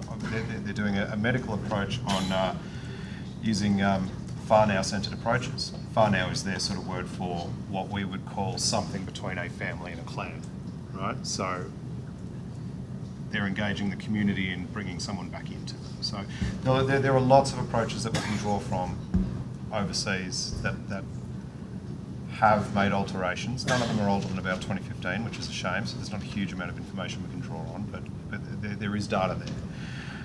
Which leads me back to having a strategic approach where we can manage to spread our money further, the same money, because more's not coming. We know that. So we need to make the money that is coming to us far more effective so we can pursue these things. And what's like data collection, better research? A statewide strategic approach, yeah, because we don't have one. I think if we, and I'm reflecting on our own funding models, like a lot of our funding comes, somebody has to have a diagnosis of, moderate mental illness or, long-term and enduring, and I think loneliness doesn't fit into any of those. So I think investment in and it feels weird, and the gentleman that was here before talking about community development approaches and how we build community, but I think is so important. But I think when we're looking at, again, funding models, how do you measure, whether somebody's lonely or not? And I think sometimes it feels that government look for those outcomes, but I think loneliness is so broad, it doesn't fit into a diagnosis of how we work. It's more of a community well-being or an individual well-being situation. And I think that, and often we find ourselves kind of trying to fit square pegs into round holes, trying to get somebody the support that that they so desperately need. In our aftercare services, we can work with people for 3 months following a suicide attempt, 3 months to work on somebody being socially isolated and to walking alongside them isn't enough when you've got these really integral things and these barriers in place that, that are contributing to that loneliness. So I think that the types of programs that we're funded to deliver, the fact that there's not a lot of wiggle room in them sometimes makes it really challenging to work with people and support them with loneliness.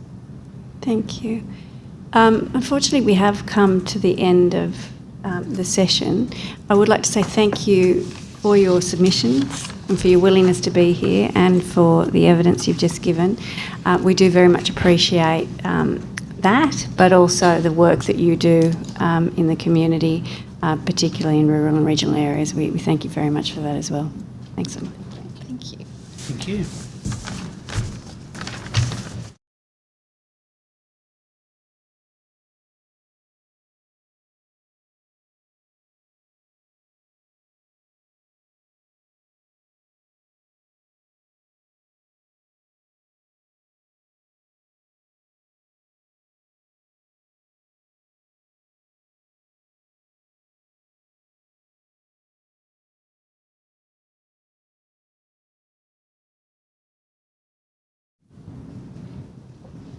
Welcome, Mrs. Miller, and thank you very much for making the time to come and give evidence today.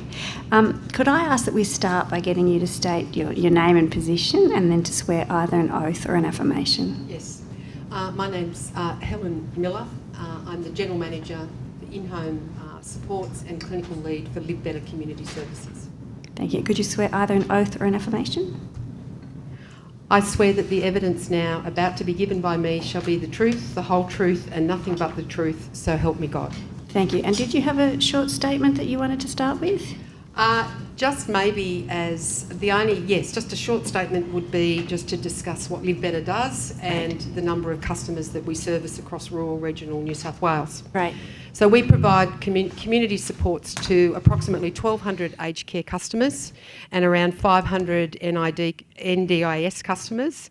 And we also operate Carer Gateway, which currently has 2,200 active carers for the area that we service. We also provide transport services across that footprint in New South Wales, community transport that is. And so therefore we only provide our services in rural, regional, remote locations. So we're very much aware of our customers and their needs, and in particular the impact that loneliness has, and also how that is aggravated by the distance that is needed to be travelled by our customers and or us to go and visit and pick them up. Okay, thank you. Well, I think I want to start with quite a general question.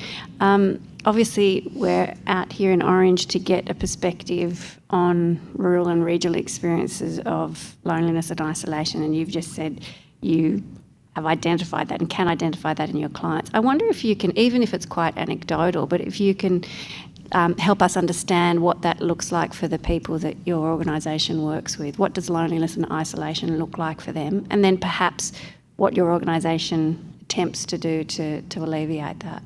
Yep, so I think if I'll look at it in the different areas. So for example, in our aged care area, obviously loneliness is something that's impacted as people get older.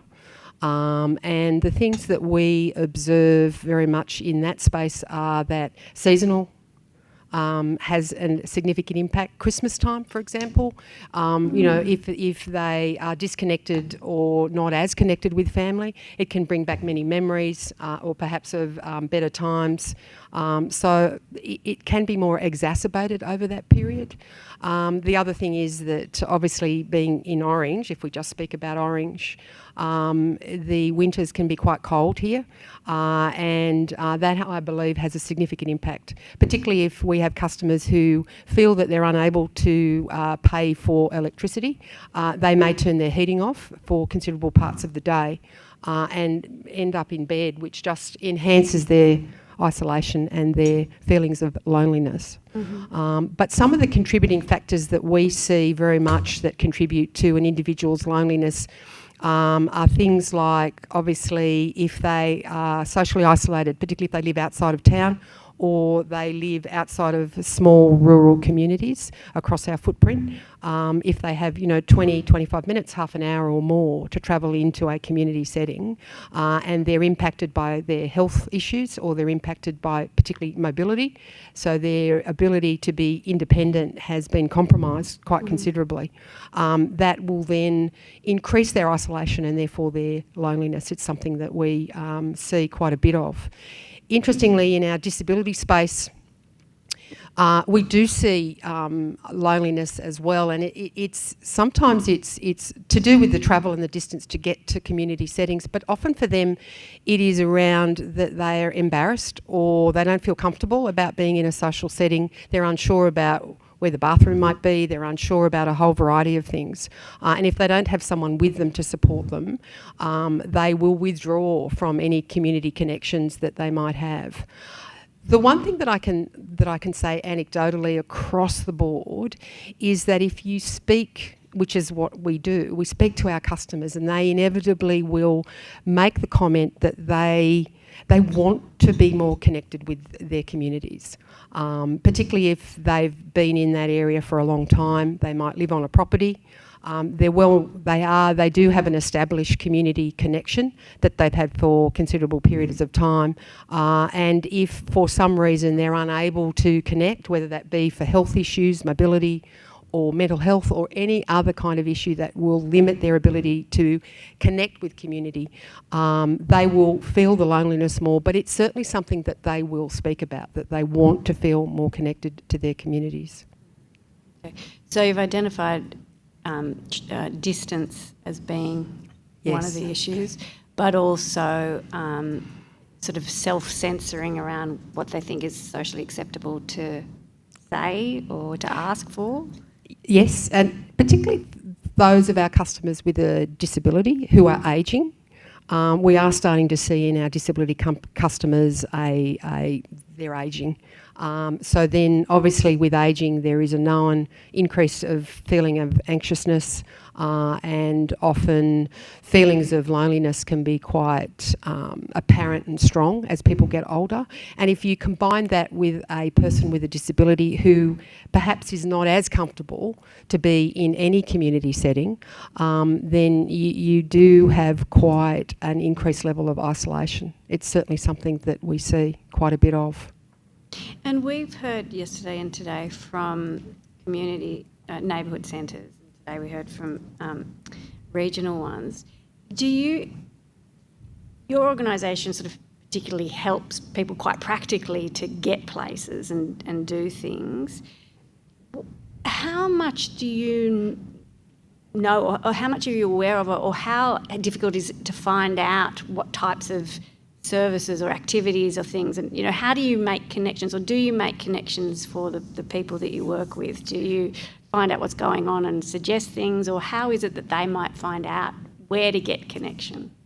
So yes, there's most of our communities that we work in have what we call an interagency meeting, where there are a number of providers that come together, usually via the councils, and they enable that connection. And obviously then there's emails as well, so they would then distribute any activities that were happening in that local community that would be suitable.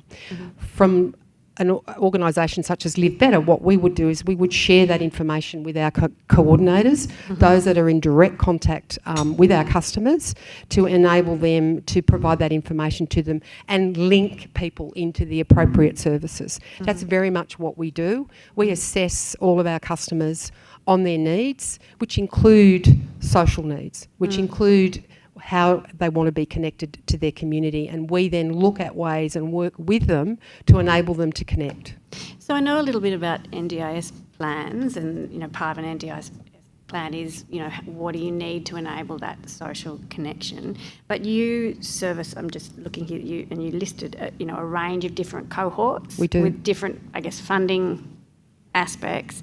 Apart from NDIS, do other programs have that same kind of social connection aspect? So, for example, for aged care or for other things you're doing, is there that component built into funding? There is, yes. Okay. So, for example, in aged care, if you look at Commonwealth Home Support Program, which is the entry level into provision of aged care services for older people in their communities, that certainly includes the component of social support individuals, social support groups, community-based activities. So that is built in.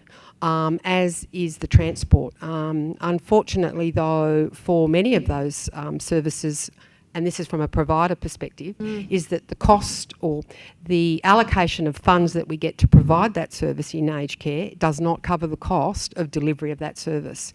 And it often relates to the distance that we have to travel to go, and we could have staff going, it's not unusual for our staff to travel an hour, hour and a half, sometimes 2 hours.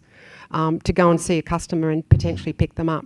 I can assure you the hourly rate that we receive for Commonwealth Home Support Program, for example, does not cover that cost. Yeah, and that becomes obviously for an organisation that becomes difficult. Yeah, so the funding is for the activity, but then on top of that you need the travel to get your staff, to pay your staff to get to the, okay. Exactly. Right, we pay our staff for the hours that they work, but we also pay them for the travel that they do, often in their own car. Yes, right, well, yes. Yes. Rightly so, yes. Yes, exactly. Okay, and are there sort of regional premiums, or, if you're accessing that aged care support, is that indexed depending on how far you live from services, or? Yes, it is. So under the Commonwealth Home Support Program, it is. But unfortunately, if you look at and I know that they are reviewing the modified Monash model, which, can I say, in my opinion, desperately needs to be reviewed, because it has crazy things like Broken Hill, for example. It's a level 3. Under aged care. So the other complicating factor here is that the NDIS modified Monash model is completely different to the aged care model. Right. Okay, so it's not the same.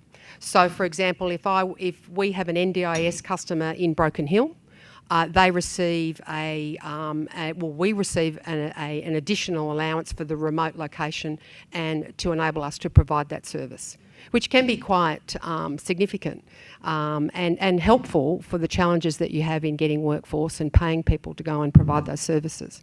However, in aged care under the Commonwealth Home Support Program, they provide you with funding based on aged care planning regions. So the state is divided up into aged care planning regions, and what it states in the rules is that you're only eligible for a modified Monash allowance for remote if over 50% of the services that you deliver in that aged care planning region are in those kind of locations. Now, the modified Monash model works on town by town basis. So for example, let's take Arana Far West, which is a classic example, where Broken Hill under aged care is a 3, so we don't get any allowance for that. But Menindee, which is 120 kilometres down the road, is a level 7. Now, Menindee is a population of 100 people, 120 people. There's no way that 50% of our allocation for all of Arana Far West, which includes Dubbo, is going to be in our MM5. I think it's MM6 and 7 at the moment that we only receive that allowance for. Thank you for that. And I can hear what an expert you are, and I know that's federal funding in both of those areas, but it's quite important for us because it impacts on how people engage in the community. So the funding might not be ours, but the impact on how people are feeling and those results is something that is relevant. So thank you for explaining that, and I'm sorry I took us into a zone that's not strictly our jurisdiction, but is important context for us to know. And I am going to hand over, though, to Mr Barrett for further questions. Thanks so much. We're certainly hearing in regional areas transport's an issue. Yes. We don't have public transport. We've got our road network to deal with. Mr Miller, can you just give us some examples of sort of the norm and then also some of the extremes that you're doing as far as transport that if you weren't doing might actually lead to exacerbating loneliness? So what we do is that obviously it depends on the assessed need of the individual, but what we aim to do is assess their needs, and if we can, wherever possible, and they want to attend a group, we do have the opportunity of our own, because we happen to be blessed to have a community transport service. We may access them to go and pick those individuals up. But obviously we would have a limitation. So for example, let's take Orange as an example. There's a radius within which we're able to do that, because otherwise you would have older people sitting on a bus for longer than an hour, and that's just not doable. So we immediately then have a limited frame around how far we can do that. So 15 to 20 minutes is probably, if you were to have a radius around each town, that would be the limit that we would be able to provide that bus service to go and collect a number of people, bring them into the centre and provide services and activities for them for that day. But for those that are outside of that, what we rely on is that they will require our care worker, who's going out to provide a service, to bring them into town and undertake shopping activities, attend maybe go to the hairdresser, or whatever their needs are for them to do that, if they don't have the ability to come into town themselves. So it's quite limiting, I think, and as a provider, that service, the one-to-one, is obviously much more costly than the capacity to put them all in a bus, where they get a lot of enjoyment as a group. We run some fabulous groups in some of our towns, but they're within a town, and we have the capacity to go and pick people up. It's the ones that live outside of that perimeter that I believe don't engage as much in those kind of opportunities in a group setting as those that have the capacity, that have the ability to live in town. Which leads me quite nicely into my next question. Yes, we have some issues compared to Sydney in communities like Orange, but then there are far smaller and more remote and more isolated communities. What are some of the issues we're seeing unique to those smaller farming and rural communities? Well, they don't really have an opportunity to engage in any sort of activity. They're very limited. At the very most, we might take them shopping, and there's obviously that kind of engagement. But places like, I'm thinking of, Condobolin or other areas, there's not really a lot of opportunity in relation to activities. And our capacity to bring them, in and engage is challenging. It's not easy, and it's not then able to be provided on a frequent basis. It's often then, it might be once a month, or it may be at the very best once a fortnight, depending upon our availability in relation to staffing and the needs of others. And if we have a staff member, as you know, workforce shortages are challenging everywhere, but they're especially challenging in rural and remote regional locations. So the capacity for a staff member we have to consider, if they have 4 customers, we need to ensure that we plan their day so they're driving the most first, and that we bring them back in. So that may mean that we are unable to provide a social outing for an individual in those circumstances, because we don't have the capacity to pick them up and then care for the other customers that we may have in that town. You probably don't spend as much time yourself travelling around as you did once upon a time, but on those days where you were out there, you're driving back from a long day, you see that evening star come up, you make the wish on it. What's the wish that you make on the star to fix this situation that we're facing? I've thought a lot about that, and I believe that all of us, like as in state, Commonwealth, councils, this is around us connecting in each of those communities, because it's not a cookie cutter approach either. I think it's very much dependent upon the community and what their needs are, and it does vary. But it's around us working much better together across the boundaries to enable us to better service a community, in particular to service what they need for that community. So it could be that they have a community hall, or it's something. How can we all work together to enable that community hall in Condobolin, for example, to to open that up for users across the board, and not just for people older, but maybe people with a disability or those that need that social connection. I'll keep going if you Yes, want. yep, but, please. The earlier we are touching this problem, I'm guessing that the easier it is to fix, the early intervention that we've heard about at a few different areas. Have you seen some good examples of that early intervention that are stopping people from becoming lonely, so it's not a problem we have to fix, but a solution we have to foster? Yes, so we do see that, and I think we see it because we have our customers who connect in with our coordinators and their workers. So the earlier that you identify, so for example, if someone's just coming on the journey of requiring aged care services and they may only need domestic support, it's the establishment of that relationship between that organisation, that worker and that individual that can then identify any needs that they might have and identify whether they are at risk of being lonely. As an organisation, we have what we call a risk register, and in that risk register, one of our lists is people living alone.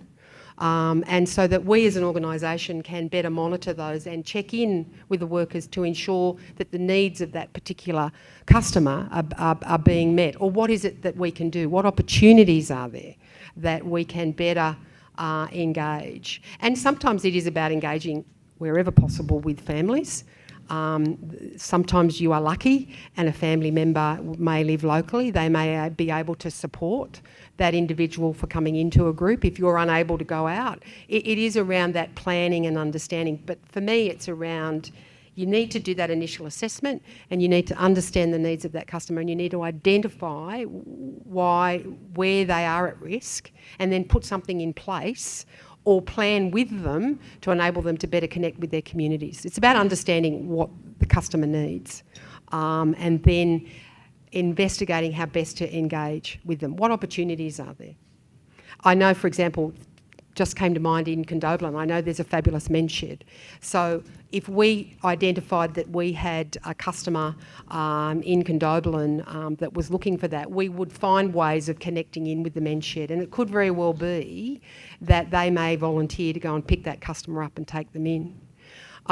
We rely very much on volunteers. I think that's an important part of every organisation, and that's where they're critical in this particular instance. But I have to say that before COVID, we had over 200 volunteers. Today we have 150, and we struggle to get volunteers. That's a diminishing pool of people, but they are very much a solution to better supporting customers in our communities who are feeling lonely and need to be connected. They're the people, we have wonderful, in our community transport, we've got amazing staff, volunteers who drive buses to pick people up, and that is a win story. That is that engagement of that volunteer. They pick up the same group of people, everybody knows everyone. There's connection already immediately in that bus, taking them to wherever they need to go. And sometimes it can be shopping, sometimes it can be. But unfortunately, we don't have the resources to do that in every town. It's only in those areas where we are able to provide that kind of service.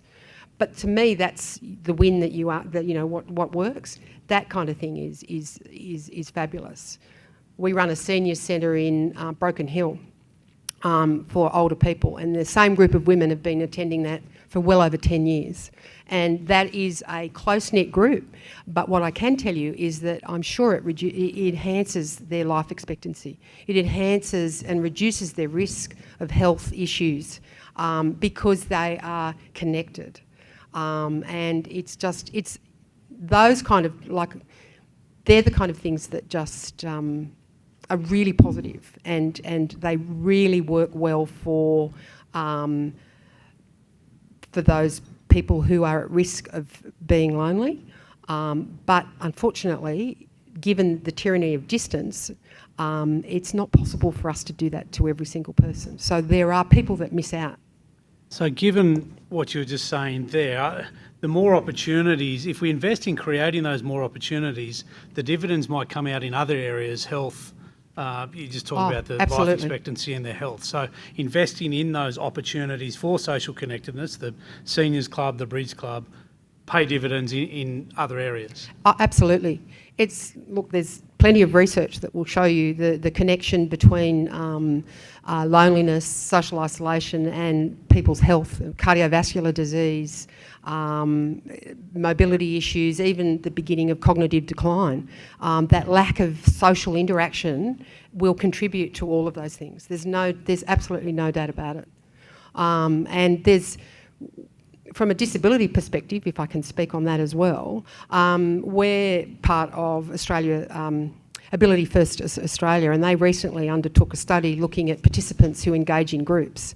And year on year, where there's been a decline in participants attending those groups, it definitely correlates and links to social isolation, to health issues, and to poorer outcomes. I just had a follow-up, if that's Yeah. okay. You were talking, we've heard a little bit about the aged care people that you work with and NDIS. I just wondered, I note that you also work with families and youth, and I just wondered, the experience of younger people in the country or, youth in the country, whether there's anything in particular. I don't think we've really looked at that a lot, but whether there's anything in particular that you think would be useful for us to know with the work that you do in the youth area. Yeah. Look, I think my experience is very much through Carer Gateway, and you'd be surprised how many young people are carers. And services such like Carer Gateway will provide them with an opportunity to network with their own. I think for younger people, when they are caring for someone, they don't have the ability to connect and link in with others of their own age because they're busy caring. So services such as Carer Gateway will obviously link those younger people in and take them out on weekends away or etc. So that's certainly that experience from they're the ones that I can really think of that are quite pronounced because these kids, and they're young, they can be under 10 and they're caring for their mother or the parent and they need support. But it's always for me, what about the ones that we don't know about, the ones that aren't linked in to Carer Gateway, or the ones that aren't linked in to other services or to people who know where to connect them to. That's always, I think, a risk. And I see that if you become isolated, irrespective of your age, even if you're younger, you don't know what's going on. So you're not connected with the other youth to enable you to look at what it is that I would like to do. But Carer Gateway, they do amazing things in relation to providing camps and opportunities for young carers to engage with others of their own age. So yes, it is, and I think it's probably, I'm sure that there's an element of it that's hidden.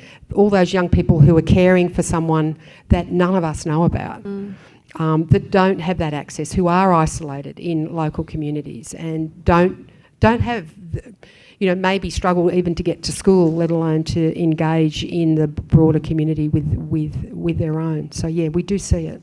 Thank you. I appreciate that, and we have heard quite a bit about carers in general being vulnerable to loneliness and isolation, but I guess that's even more acute when you have younger when people. you're young. Yeah. Sadly, that's brought us to the end of our time for today, but I wanted to say thank you so much for being willing to come in and give evidence. It's very valuable for us, and we do appreciate it and the work that you do. Thank you. Thank you for the opportunity. Thank you.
ask a quick question? When we say regional workforce,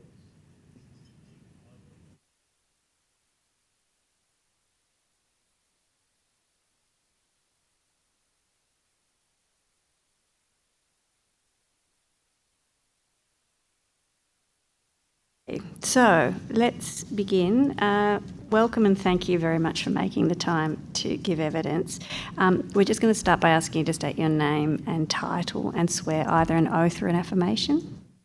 I'm Josie Howard, Director of Regional Workforce, Department of Primary Industries and Regional Development. I solemnly and sincerely and truly declare and affirm that the evidence now about to be given by me shall be the truth, the whole truth, and nothing but the truth. Thank you very much. And would you like to start by making a short statement?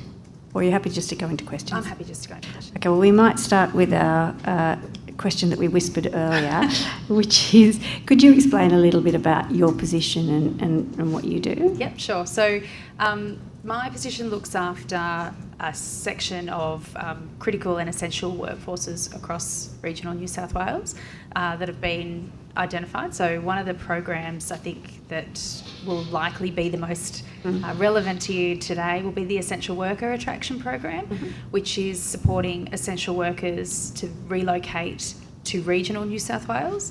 And the purpose behind it is to help to minimise staff churn that happens across those essential service industries. So that's all of health, all of education, Department of Communities and Justice, police, corrections. Now we've also advanced to RFS, so Rural Fire Service, and Fire and Rescue, as well as, did I say veterinary workforce? Veterinary workforce is our other expanded industry. All right, so that's quite a big program. Yeah. I guess what, obviously you know that our interest is in loneliness and social isolation, and I understand that, and I presume it's part of that essential worker program, you have something called the Welcome Experience program, and I'm expecting that is probably something that has relevance to what we're talking about. So how are you trying to, I guess, insulate people from being isolated, moving into a new and different community? If you could talk about that. So the Essential Worker Attraction Program essentially has two streams. One is a attraction program, marketing program called Make the Move, which is looking at targeting Metro Sydney essential workers in those industries that I mentioned to think about taking up jobs in regional New South Wales. And the second part of that is the conversion piece, which is the essential worker attraction, the welcome experience, sorry. And the welcome experience is about creating connection between an essential worker who has newly moved to a location and the community where they live. And it's not just about that essential worker themselves, but also their family. So in the development of this program, which has now been active since 2022, the research showed that whilst people might move for an incentive, they may take up that initial incentive to take a job, unless they have that community connection, unless they find their people and build more than just a job, they build themselves a home, they are likely to move back to where they find their people within 2 to 3 years. So the welcome experience is in 55 LGAs across regional New South Wales, and it employs essentially what we call a local connector. That person is the person on the ground who knows everything there is to know about that town. So they know where the best coffee is, they know where the schools are, what places are best to live, different places of worship. They look after the information outside the office space that you would get from your employer. And they're a safe space to have a conversation about things that potentially people don't want to talk to their employers about, and they can also use this local connector to help embed families, not just the worker themselves. Thank you, that's really helpful, and seems like quite a large project, given that you're in 55 LGAs and the breadth of the workforce that you cover. Can you explain to me a bit, though, about what you say, so the second part of it, the welcome experience is about making connections in community. So you have this sort of local connector. But what does connection mean? So aside from kind of saying, oh, this is where this is where that is, how do you measure or how are you looking to show that you've created those connections? Yeah, absolutely. So people coming into the program, workers who are moving through the program, they move through stages, which is for 12 months basically. So there's a pre-move stage where they're asking questions like, you know, and I'm sure that you've come across these in your hearings, but, you know, people saying, can I go to a Woolworths? Is there a coffee place there? You know, what is my life going to look like moving to this regional location? So they're in an education phase. Then they actually assist them or can assist them with the moving. So connecting them with real estate agents, assisting with the types of people who actually move people into those different towns, that sort of thing. Then once they land, they get a welcome. So there's a personal welcome that comes from the local connector where they meet with them, get to know them and their family. Then there's, and they might say, you know, my child's really into soccer. We have XYZ religion. Is there a place of worship here? All those sorts of initial conversations. And then they actually work with them for 12 months, as long as the person wants to be engaged, to link them into different either interest groups or sporting groups, that sort of thing. And they keep linking in with those essential workers throughout that 12-month period. So it's not just here's a list of all the soccer clubs, you should go and check them out. It's actually, you know, I'll meet you down at a club day. This is the president, like actually kind of holding their hand in a bit more of a focused approach than probably what's been done in the past or what's been able to be done in the past due to funding and that sort of thing. But the other interesting piece about this is that, so we have got a continuous improvement program that sits within the Welcome Experience and the overall Essential Worker Attraction Program. So we have surveys, we have gone out and actually done insights with our essential workers to see what works for them, where we can do better with our local connectors, what type of information that our essential workers are asking for. And interestingly, the second highest thing that people are asking for is social connection. So the second highest thing that our essential workers are asking for is, how can I connect my family and myself into things bigger than just the workplace that we're moving to. The program also does assist with partner employment. So one of the other things that we learnt in our research was that whilst our essential workers know that their skills are needed everywhere, there's a skills shortage across New South Wales for what the types of things that they can deliver, they were worried about what was in it for their partner and what was in it for their kids. So there's also an element of the program that supports partner employment. Interestingly, local connectors have been able to facilitate that quite easily due to wide skills shortages across regional New South Wales. So that is also another piece that has been quite interesting in terms of uptake of the program. Just one more for me and then I'll pass over. Your local connectors, what do they tell you about the experience? So we know that if you're not connected, you're likely to leave. Yep. But what do they tell you about their feedback on feeling isolated, or, you know, you must get some sort of intel on the experience. So probably two things that are relevant there. One is that some of our surveys and insights have shown that our essential workers have said, if there was no local connector, I wouldn't have moved. So if there was no one there for me to reach out to and have those initial discussions with, the jump is too scary and I wouldn't have made it. And secondly, sometimes it's about knowing where some of those sort of niche interests are, or things that are challenging or frightening for particular, say, called groups or people who have never lived in regional areas, having that local connector there to be able to buffer those sorts of challenges, and also in some instances create space. So that could be things like encouraging a multicultural festival, encouraging through their welcome events. So they'll have welcome events within each of those locations every year where they invite all new residents to come and be welcome to the community, find out what's going on, meet their local heroes or mayors and politicians, those sorts of things.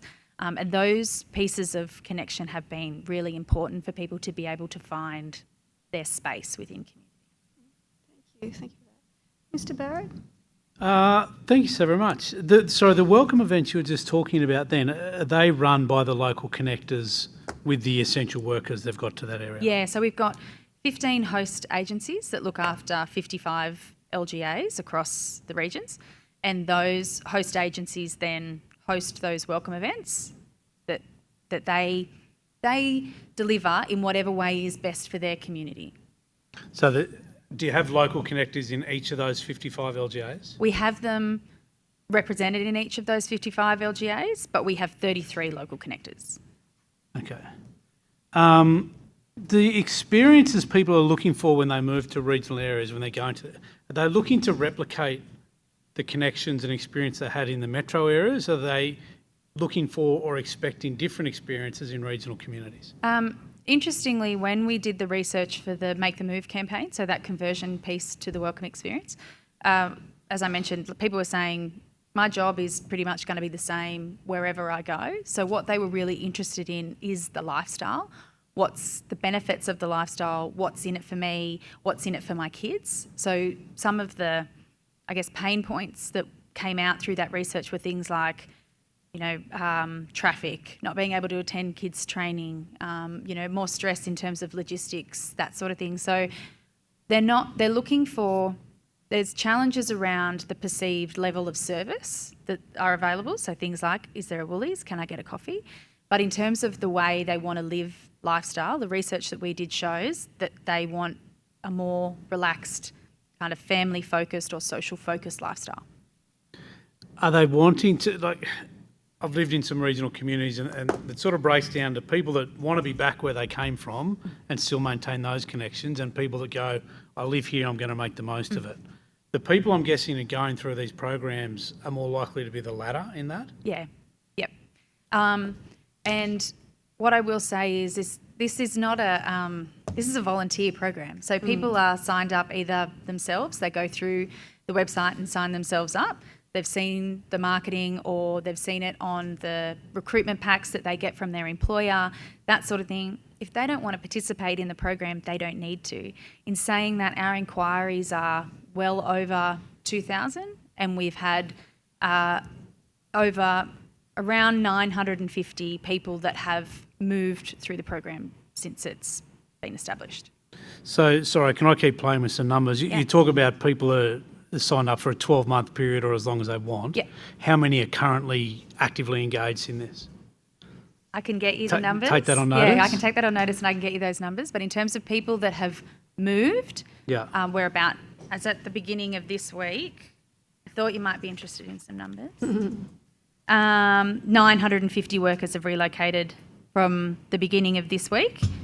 526 of those have been health workers. And then we move into education being the next highest, police, DCJ, our fireys and corrective services. And can you also provide us a breakdown of where those, the sort of areas they're working in? Yep. You said 55 LGAs, what they are, what host agencies they fill into, absolutely. how they work that way? Yep. You said the social connection was a number 2. Mm. Can you tell us what number 1 was? I believe it was housing. Yeah, okay.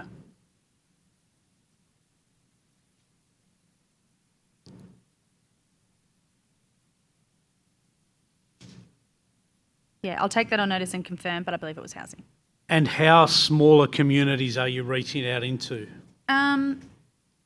So it's got a really good breadth. We've got some major cities, major regional cities like Coffs Harbour, that sort of thing. We've got smaller towns like Wentworth, Balranald.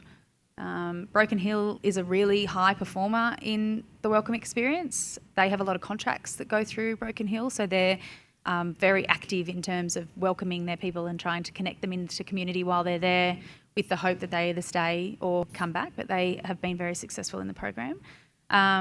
Places like Burke, I can give you the full list, but it's we tried to cover as much geography as we could, as well as much demography as we could. And what's your, sorry. No, you carry on, I'm trying to do the same question. What's your stick rate out of those 950 people? Yeah, exactly what I was going to ask. So we've got an external evaluation in the works that'll give us the element of stickiness to how many people are staying. Sorry, is that a term you've actually used before? I have used the stickiness term, yes. Good. But the other is the why. So why people are leaving and where they're going to. So as I mentioned, with the shortage of skills, some of the agencies have moved to short-term contracts to keep the service moving. So you may have someone who moves to a place like Broken Hill and their contract is just up. So they have to go because their contract is up, not because they haven't enjoyed their experience. And then another outcome of this program is the hope that even if they do go back to their metro location, they talk about how great it was to live in regional New South Wales, and that builds the brand that overcomes some of those challenges that I mentioned earlier about serviceability and connection of community and that sort of thing. So I'm hoping that by the end of this year we will have some more information on that churn rate, but at the moment it's just too soon. And some of the surveys and stuff you're doing, what are they telling you about what people are liking? Is it events? Is it they talk to their neighbours? How much detail have you got on that? Yeah, so we've got varying levels of detail. Some of it are sort of qualitative surveys and that we've spoken to people and got numbers, as well as commentary. So we've got what they're talking about liking is knowing who the people in the community are. So you're not just a number when you're walking down the street. And then they're also talking about the focus on families. So a lot of the work that we're doing as well is around that mid-level workforce because it's our biggest quota. So they typically have sort of primary to younger kids, and it's the time with family and the time for their kids to do things that potentially they weren't able to do in metro. So I just got a supplementary question on that. Is there anything that you're hearing from your local connectors that, so we've been hearing from organisations about what they do but also what they need. Yeah. I wonder if local connectors are feeding back things that they would like to be able to be doing or providing or that they're being asked for that isn't available because it is the area that they're in or a particular region or a particular... Is there anything missing that they're asking for?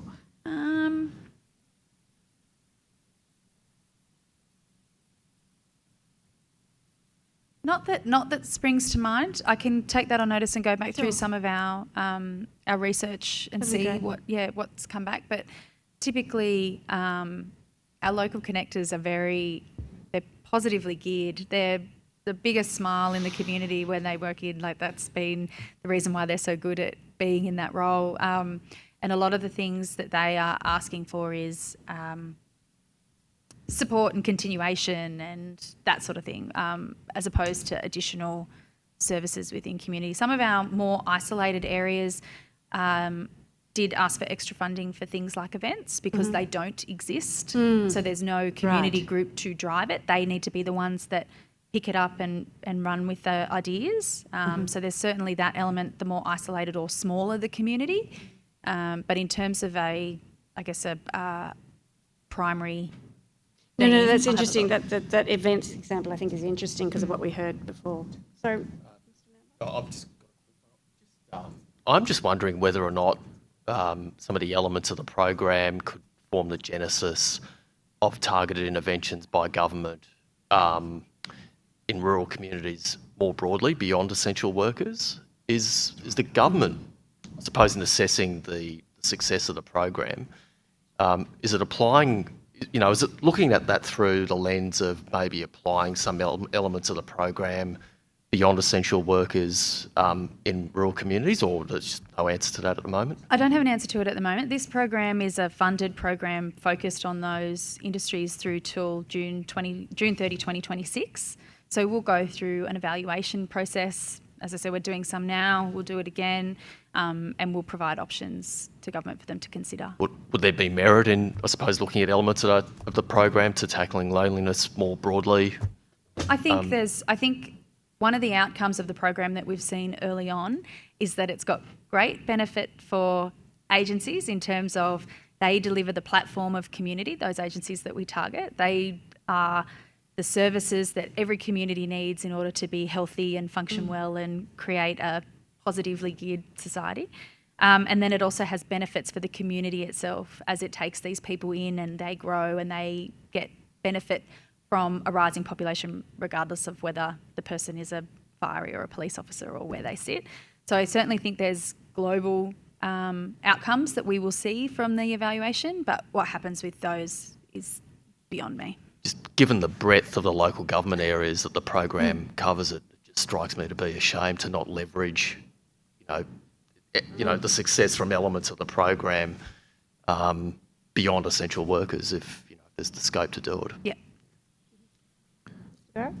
So there's about 20 people per local connector that's been housed. I just wonder how 950 divided by 55. How much, following on from that, how much a capacity are these people? So they're pretty busy. Yeah. We have regular meetings with our local connectors and host agencies to make sure that they are able to take on the capacity that they have, that they're not being overworked, that sort of thing. Some of the moves are a long burn, some of them are quick. So they've all got different sorts of processes in place and efficiencies in place that help them to be able to deliver on what they need to for the contract. So our contract with our local connectors basically is around the data, the connection, the events, those really core things that we know are important across all of the 55 locations. But the way that they deliver the service in their community is individual to each location, which is what we learnt in the pilot was super important. So coming in over the top and just saying, this is the framework we need you to work in. You need to have your, an example would be, you need to have your welcome event in April. That doesn't work for everywhere because they've got people who leave during that time, or school's not back, or it's really cold. It's really cold, or we tried to get one happening sort of late last year, and they said, all of our teachers have gone on holidays, they're all out. So they deliver the program in their locations specific to their locations. So we went out with an open tender and said, how do you want to deliver it? And then they came back to us and said, we think we can do it this way. Maybe a double barrel question that I could split up, but where are they physically housed and how do they stay so well? They've got to be very well connected. Yeah. How do they stay so connected? The local connectors, where are they housed? So they're employed with different host agencies in each of those locations. So, for example, you might have an RDA that is our contractor to deliver the welcome experience, and they may have a local connector using Arana as an example. RDA Arana has their home base in Dubbo. They've got a central local connector in Walgett. They've got another one in Mudgee, and they've got one in Burke. Is it pushing it to us to have that provided on notice as well? No, I think Can I just save spending some time on it now? Yep. That's a fantastic model. Second question, how do they stay so well connected? They're obviously local people. To community? Yeah. It's actually the most important part of the program. Because if they send someone to the wrong rugby club, I'd be furious. That's right, it'd be terrible. And regional people understand that. So I often, when I present about the program, talk about the local connectors as being the linchpin. They are the most important part of the program. They are the face of that community from the time that someone thinks about moving, from the time they actually land on the doorstep. So whilst it's probably a hard thing to be able to employ for, they are local to the community and they are well connected.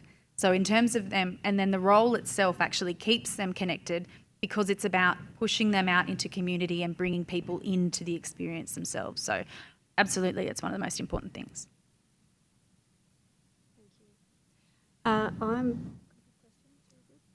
Thank you so much for joining us today. It's really fascinating, and I knew about the program in theory, but I didn't have any idea what it looked like. So if you're okay, we would love to get that information back on notice, and the Secretariat will liaise with you about that. We appreciate it very much. Thank you so much. Thank you so much.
FADA's on.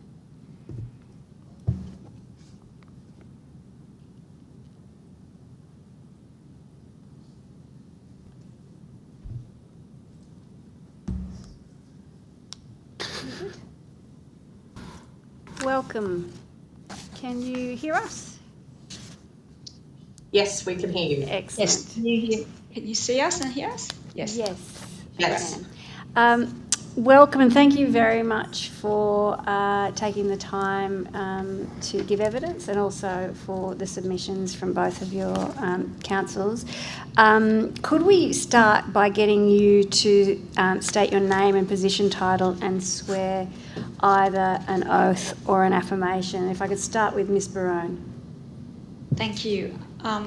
I solemnly, sincerely and truly declare and affirm that the evidence now about to be given by me shall be the truth, the whole truth and nothing but the truth.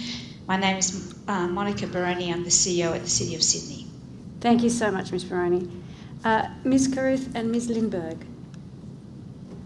I'm Shannon Caruth. I'm the Manager for Inclusive and Creative Communities here at Tweed Shire Council. I solemnly, sincerely and truly declare and affirm that the evidence now about to be given by me shall be the truth, the whole truth and nothing but the truth. Thank you. And I'm Melissa Lindberg, Community Development Officer, Social Planning, and I solemnly, sincerely and truly declare and affirm that the evidence now about to be given by me shall be the truth, the whole truth and nothing but the truth. Thank you very much. Would you like to both start by making a short opening statement and perhaps if we go in the same order? So Ms. Baroni. Thank you. We submitted a very comprehensive submission, and I'm not really going to go over any of that material because you've got it. The only thing I just wanted to say just a few words on is that when I sort of reviewed that submission and was thinking about preparing for today. Of course, there are so many things that could go into supporting people who are experiencing loneliness, and many of them are not in the hands of local government, such as mental health services, housing, appropriate financial support.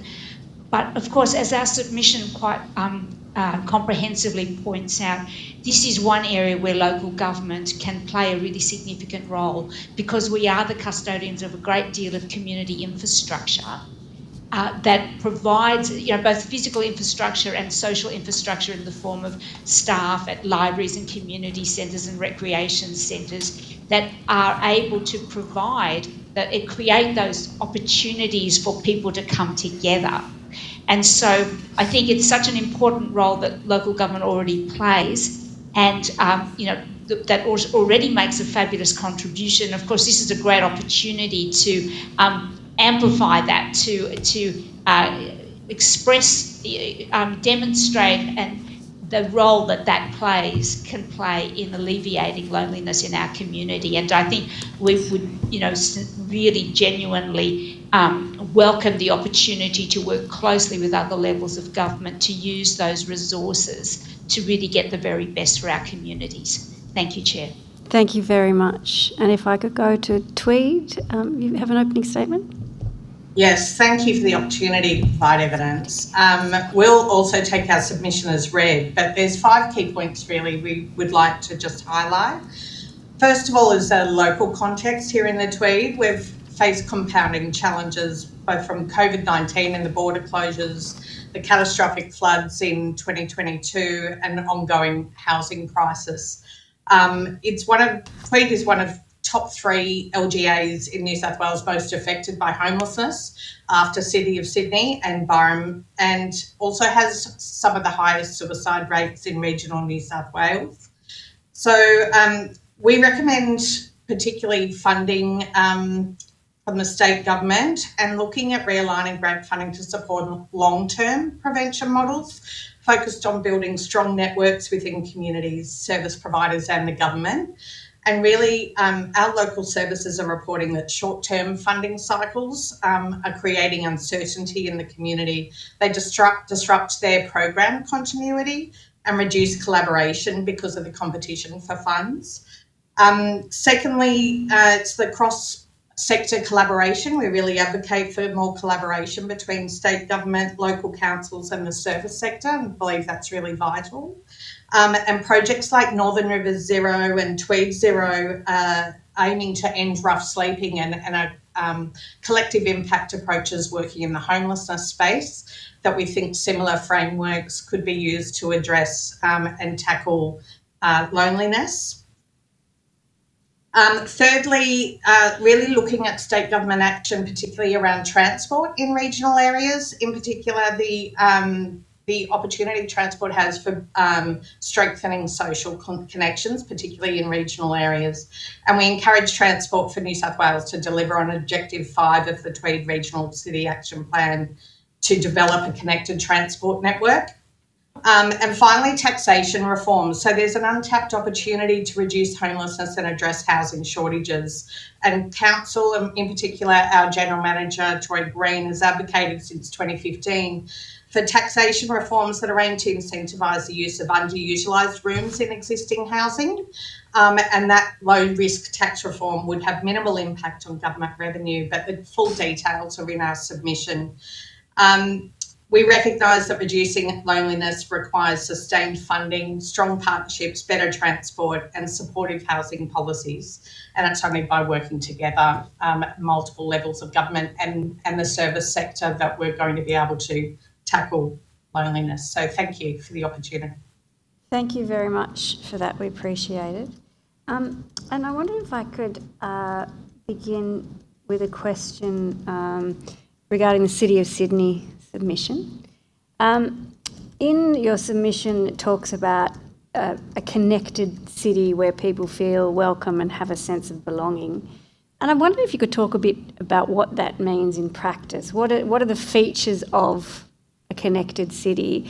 And I guess what is the role that local government plays in that? So when we talk about a connected city, I guess what we're talking about is how you bring... it's how you get the nexus between urban planning and sort of service planning. And so, one of the things that we talk about in our submission is the role of urban planning in making a city, a more friendly and inclusive city. So obviously, when you have, lots of free and public open space and facilities, you are enabling people to come together just through the nature of the design of the city. When I was reflecting on this, I thought about, probably one of the most significant things we've done to aid, to reduce loneliness, because of course a lot of people in the City of Sydney are in people living in dwellings on their own, is the emphasis we've had on, off-leash dog parks. Many people will talk to me about the fact that they meet their neighbours through their dogs, that the pets break down the barriers because people, know each other's dogs' names as much as they know each other's names. And it's just a very, easy way for people to come together. But if we didn't put so much work into creating those off-leash parks, because first you have to have the park, then you have to make it off-leash, but you have to have rangers, you have to have bags for picking up rubbish, you have to have all sorts of infrastructure that people don't really see or understand, and is quite costly to create an urban space that is very inclusive and encourages coming together. Playgrounds bring families together. When people live in apartments, playgrounds and parks that have lots of barbecues and benches and other infrastructure that enable people to have their children's birthday parties out in the public domain, right? So you can design in opportunities for people to come together. And then, of course, the pedestrianisation. So, of course, we're an inner city and we're very dense. So there are things that we can do that our colleagues in other local governments can't do.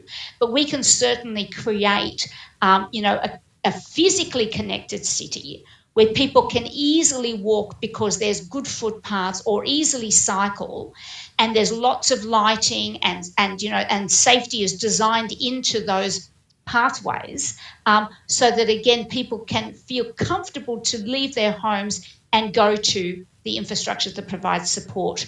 And then, of course, things like the free Wi-Fi. And I often say you could probably go to a free event every night of the week in the City of Sydney. If you look at the What's On, between talks and galleries and museums and then the hundreds, and I was just reading them all in preparation, literally hundreds of community events that we hold in our, whether it's the seniors, sit down yoga class, or the, mums and bubs story time, or the Mandarin story time, or the Auslan story time. There's so many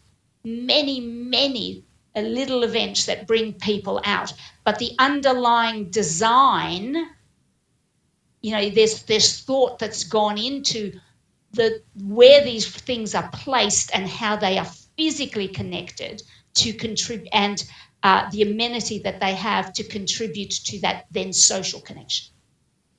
Thank you very much for that. I wondered if I could ask Tweed Shire Council. You mentioned in your opening statement, obviously, about the particular impacts of natural disasters. And we've heard from other witnesses and read in submissions about the impact of those disasters, but also the effects, or I guess the knock-on in terms of isolation and loneliness. And I wondered if you would be able to reflect on the impacts in this way of the experiences of the past few years. Yeah, thank you. We had two very significant floods at the start, February and March 2022. We had over 500 homes declared uninhabitable in that flood event, in those flood events. And so that permanently displaces those people from their community, their immediate community and support structures. We have temporary housing villages, pod villages located in the Tweed, but that is also housing people from out of area. And one of the impacts on them, obviously, is not having their support structures around them in those temporary pod villages, and very little certainty about what next. Those temporary housing villages are coming to the end of their leases, and there's currently no advice as to what's next for those tenants. And so that uncertainty, and living with that uncertainty since 2022, takes a toll on those people. On top of that, in terms of culturally appropriate temporary location of people who've been flood affected, we are housing people in the Tweed, Aboriginal people in the Tweed from off-country, which has caused impacts to the local community, Bunjalung community here. And so more culturally appropriate temporary housing is something to be considered moving forward. I think the uncertainty and the displacement are certainly two main aspects. The ongoing uncertainty is really difficult, but then I would also say in terms of its impact on loneliness, is where we're looking at investing much more time is in peacetime, building those social connections and the community resilience teams in peacetime, so that if and when the next disaster happens, those connections and networks are much stronger to be able to help each other through that natural disaster and then out the other side as well. But funding at the moment often comes at the time of the disaster, and in between disasters isn't necessarily available for programs that support that connectivity. So it's having the foresight to invest in those community building type activities in peace times, and not only invest in them at times of disaster. Do you have anything to add, Melissa? Yeah, thanks. If I could just ask a follow-up question, and we got a little bit in our, we got quite a lot in our answer from Sydney as well. What are the types of, we've heard a lot about building connections, the types of, activities to build connections. And I wondered for you, what are, in your particular area, in those particular circumstances, what are those activities? What are the actual, we talk about in generic opportunities for Yeah. social connection. But for your particular area, it's a bit different to Sydney or other places. What are the activities that you think would be most useful in building those connections? Particularly with the context of natural disaster response, or Both. more generally? More generally, I think, because you were also talking about building, a longer-term resilience. So I think they're connected. Absolutely. So we have a range of programs, both targeted at specific cohorts. So, for example, seniors. We have programs to support seniors with digital literacy, where we will match them with younger people to support their digital literacy and learning, and that builds those connections. We have programs, for example, like Auslan tours of our gallery, museum, dementia programs, those sorts of things to try and encourage them together. But then we also have, I mentioned our community resilience teams that we do with the Red Cross, that we have community barbecues and things with those community resilience teams that take a leading role within a local community during a disaster. But in peace times, we keep those communities connected through regular barbecues or regular catch-ups where those networks are maintained. One of the key aspects City of Sydney referred to earlier was about activating public spaces and community halls and buildings as well. And I would say one of our key challenges or key opportunities, I guess, that we're looking to maximise on is activating our community halls. We work with community hall committees that are made up of local residents who help to activate that. We facilitate a community of practice with those community hall committees to help them share best practice about and share resources on how to activate their halls. But one of the challenges local government experiences is the ability to maintain those buildings and the financial sustainability of doing that, because we try to provide those facilities to the community at very low cost to support community connectivity outcomes.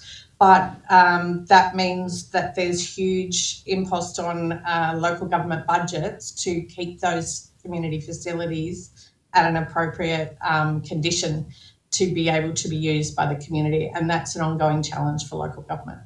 Could I say something to that? Yes, point? please. Thank you. It's something that we also say in our submission. So on the positive, we all know that local government can play an incredibly important role. But in order for us to do that, play that role, obviously we need the resources. We need to be able to afford to maintain that infrastructure and to have the staff that do the putting, bring people together and organise those events.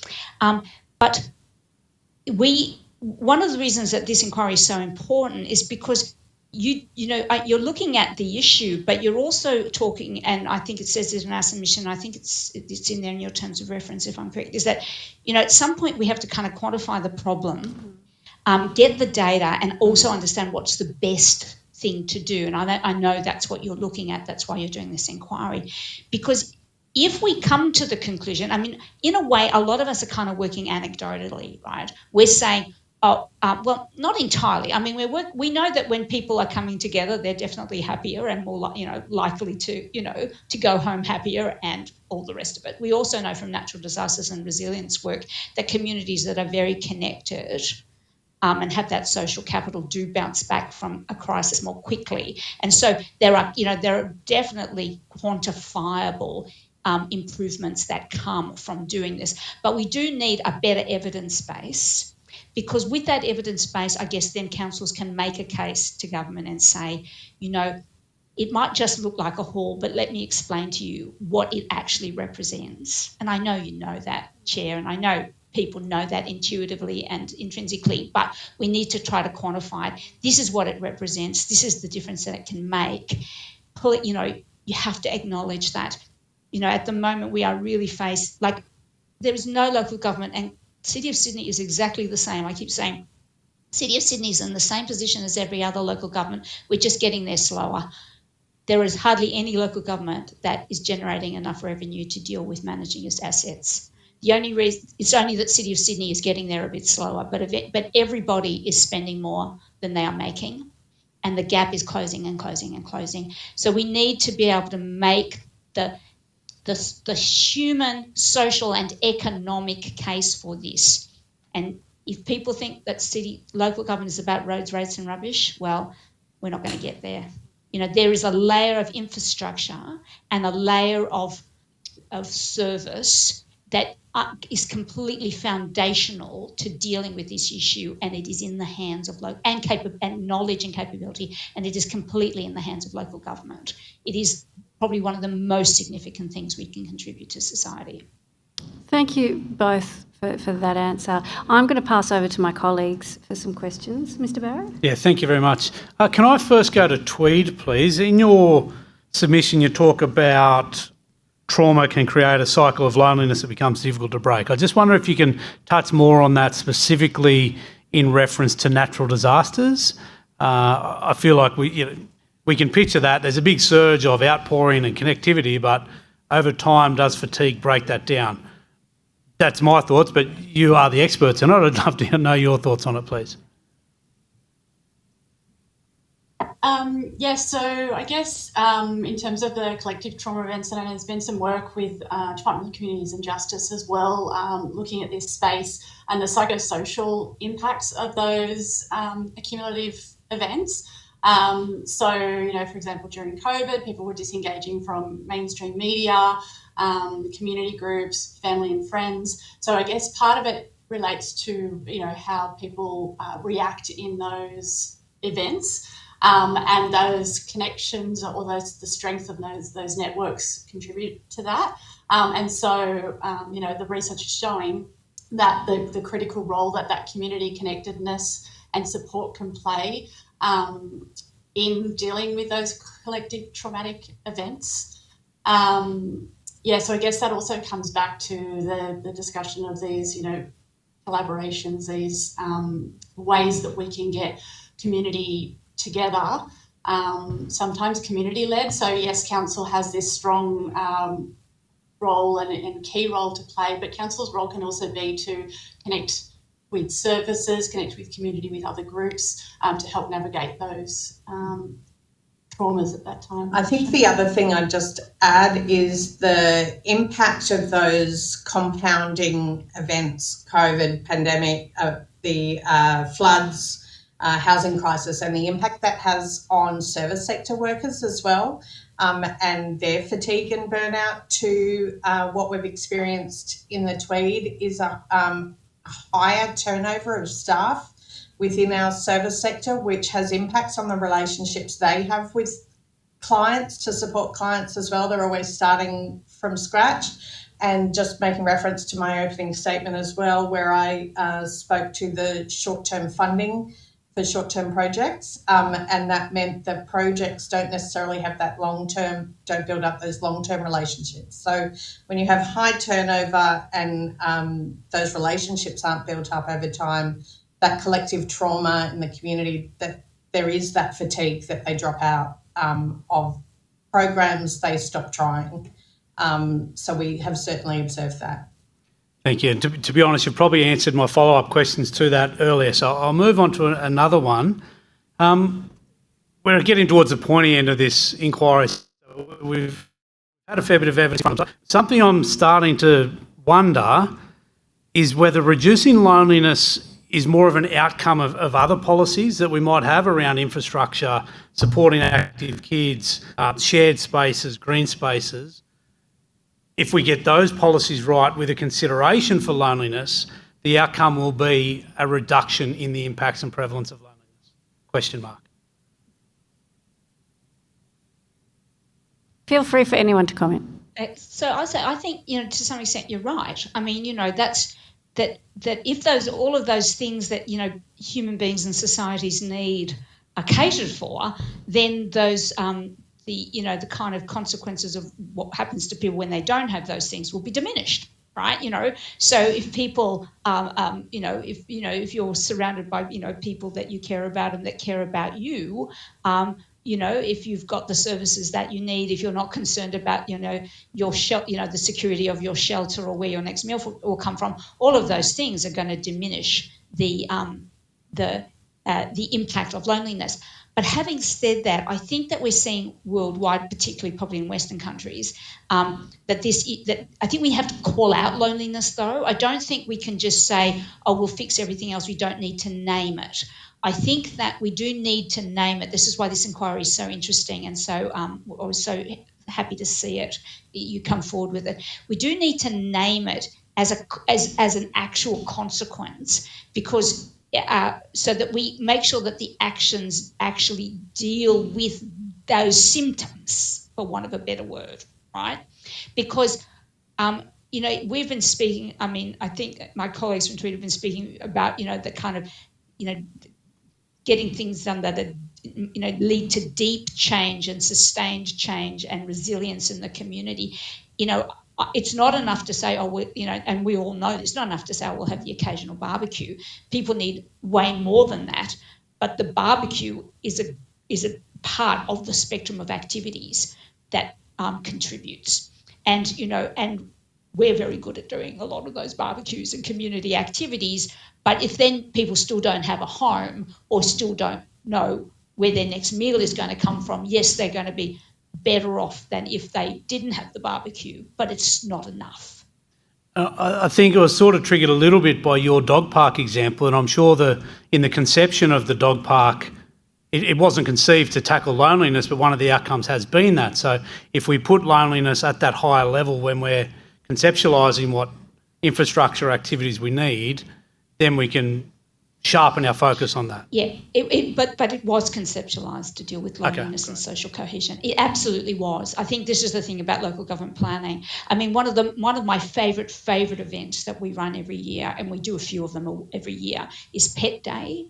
And Pet Day is mostly for social, because we have a very high level of people living in social housing in the city of Sydney, and their companion is their pet, and they can't afford vet services. So Pet Day, we have a relationship. We fund the University Veterinary Clinic, the local vets come out and volunteer, and people come to Pet Day and they have their animal checked, they have their animal vaccinated, they have their animal chipped, we give them a new collar and those sorts of things. And if the animal needs more than that, then they're referred on to the vet hospital, the university teaching hospital, so they can get the service for free. We give a very big grant to the teaching hospital so that they can deliver the services. So it really was the whole pet piece, because we know it's so important to lonely people, to people's well-being. It's just that layer around enabling people to have pets is a social, it is a part of our social plan and our social thinking. And the park is part of the infrastructure that enables people to have their pet. Thank you. Chair, do we finish at 2:30? Yes, Do you mind if I just throw one more in? Sorry, just as a bit of a contrast for Tweed, we heard earlier that there's not a night in Sydney where there's not some sort of activity on, which is fantastic. I just wonder, is that the same experience that we see in some of our smaller regional communities in your area? Pottsville, does it have an event on every night? And if so, would that be advantageous if not, would having those events be advantageous in reducing loneliness? Thanks for the question. Yes, we do have a what's on as well, and there is a lot on across the Shire. I would say probably not within a direct community, just say Pottsville having something on all the time, but definitely across the Shire. The challenge is often transport. So it's available to people who can have their own private transport to get to and from places. The challenge is cost of one, getting to those places, but also of the events themselves, the venues themselves. So again, comes back to the important role that local government plays in making those community spaces available and accessible and free. But yes, activity-wise, there is a lot happening in private sort of locations. We're doing what we can within activating our local government spaces, but definitely that's an area where additional funding in activating public spaces and halls and revitalising spaces for events and bringing people together, that would be welcome. Thank you. Saved me having to fight for any more questions. Mr. Nadler. Thank you, Chair. Look, this might be more relevant to the City of Sydney, but I'll ask you all. Given the increasing trend to higher density living, You're cutting out. We can't hear you. I am interested in what levers councils have with respect to incentivising better social connectedness in built form. I know in the City of Sydney submission particularly, there's a reference to DCPs, amenity DCPs, and requirements around communal locals, open spaces, landscaping, transition zones, and all those sorts of things. In poorer developments, developers will sort of see it as a tick a box exercise and not really have a genuine commitment to that. Whereas good developments, there is a real genuine placemaking approach to those developments. I'm just wondering, beyond DCP requirements, which you know can be treated like a ticker box, are there other incentives that councils or governments can apply to force private developers particularly to take a real genuine placemaking approach to high density living? So you cut out at the beginning, and I think you're referring that question to me in the first instance. Yep. Okay, thank you, sir. Look, I have to say, obviously in the City of Sydney, you know, property values are very high. So I think that we deal with a lot of developers who do truly understand that one of the ways that they maintain the value of their property and therefore the opportunity that they get from that is by ensuring that the places that they build do have that amenity, and they work very closely with us to deliver it. So they see the benefit because they get a return as a consequence of developing in areas with very high amenity. I'll never, you know, one of the biggest projects we've done here at the City of Sydney in the time that I've been here and the Lord Mayor Clover Moore has been here is the Green Square Urban Renewal Site. That's home to 65,000 people, 25,000 jobs. I mean, it's a small city, right? And you know, the urban planning work that we did with the developers was very much around ensuring that the place had all of the amenity, all of the community infrastructure, well, all of the civil infrastructure, but all of the community infrastructure. And developers, you know, they promoted their development with the pictures of that community infrastructure, because people would ask the developer, if I buy an apartment here, will there be a library? Will there be a school? Where will the swimming pool be? It was in their interests to have those services, those services delivered, and they worked very closely with us to ensure that those services were delivered. And I have to say, you know, about 75% of the costs of I think it's close to now to $1.8 billion worth of infrastructure in Green Square, 75% of that came from the developer contributions. When I get the transcript, I will make sure I've got the numbers right, but I know that it is the 75% is right. It's the scale of the infrastructure I'll need to check. So I think it's part of the skill of it is demonstrating to the developer and the investor that this is worthwhile, because it means, you know, high quality places maintain their value. And I would just say I probably wouldn't characterise our situation in the Tweed in the same way. I think our experience has not necessarily been as positive in terms of a willingness. So there is at the beginning of a process a lot of willingness around the placemaking and the good community outcomes, but often we see with larger developments some of those positive aspects that are around social connection, or those opportunities to come together, get scraped away a little bit by the end of the process. The Tweed has a lot of constrained land, whether it be bushfire or flood risk, or not zoned for residential. We've got a lot of state significant farmland and the like, and so space for housing is at a premium as well.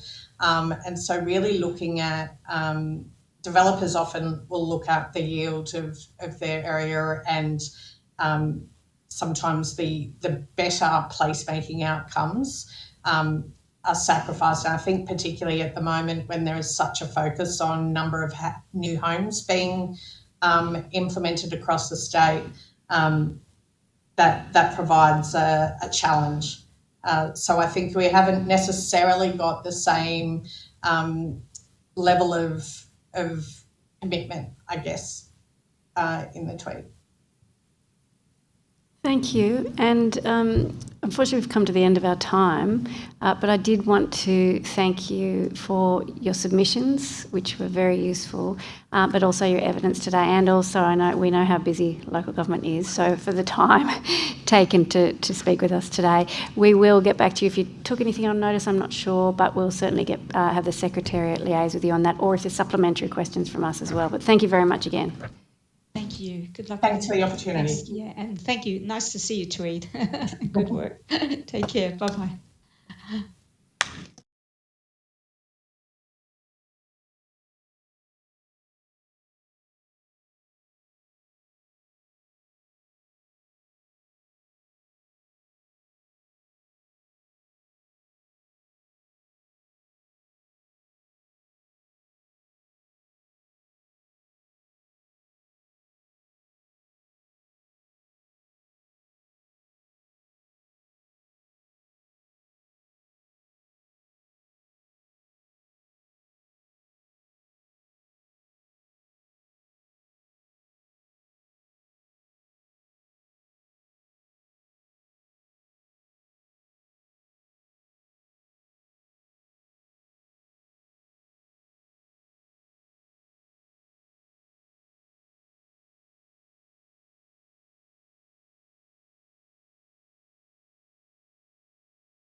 All good? Thank you. Thanks, Tim.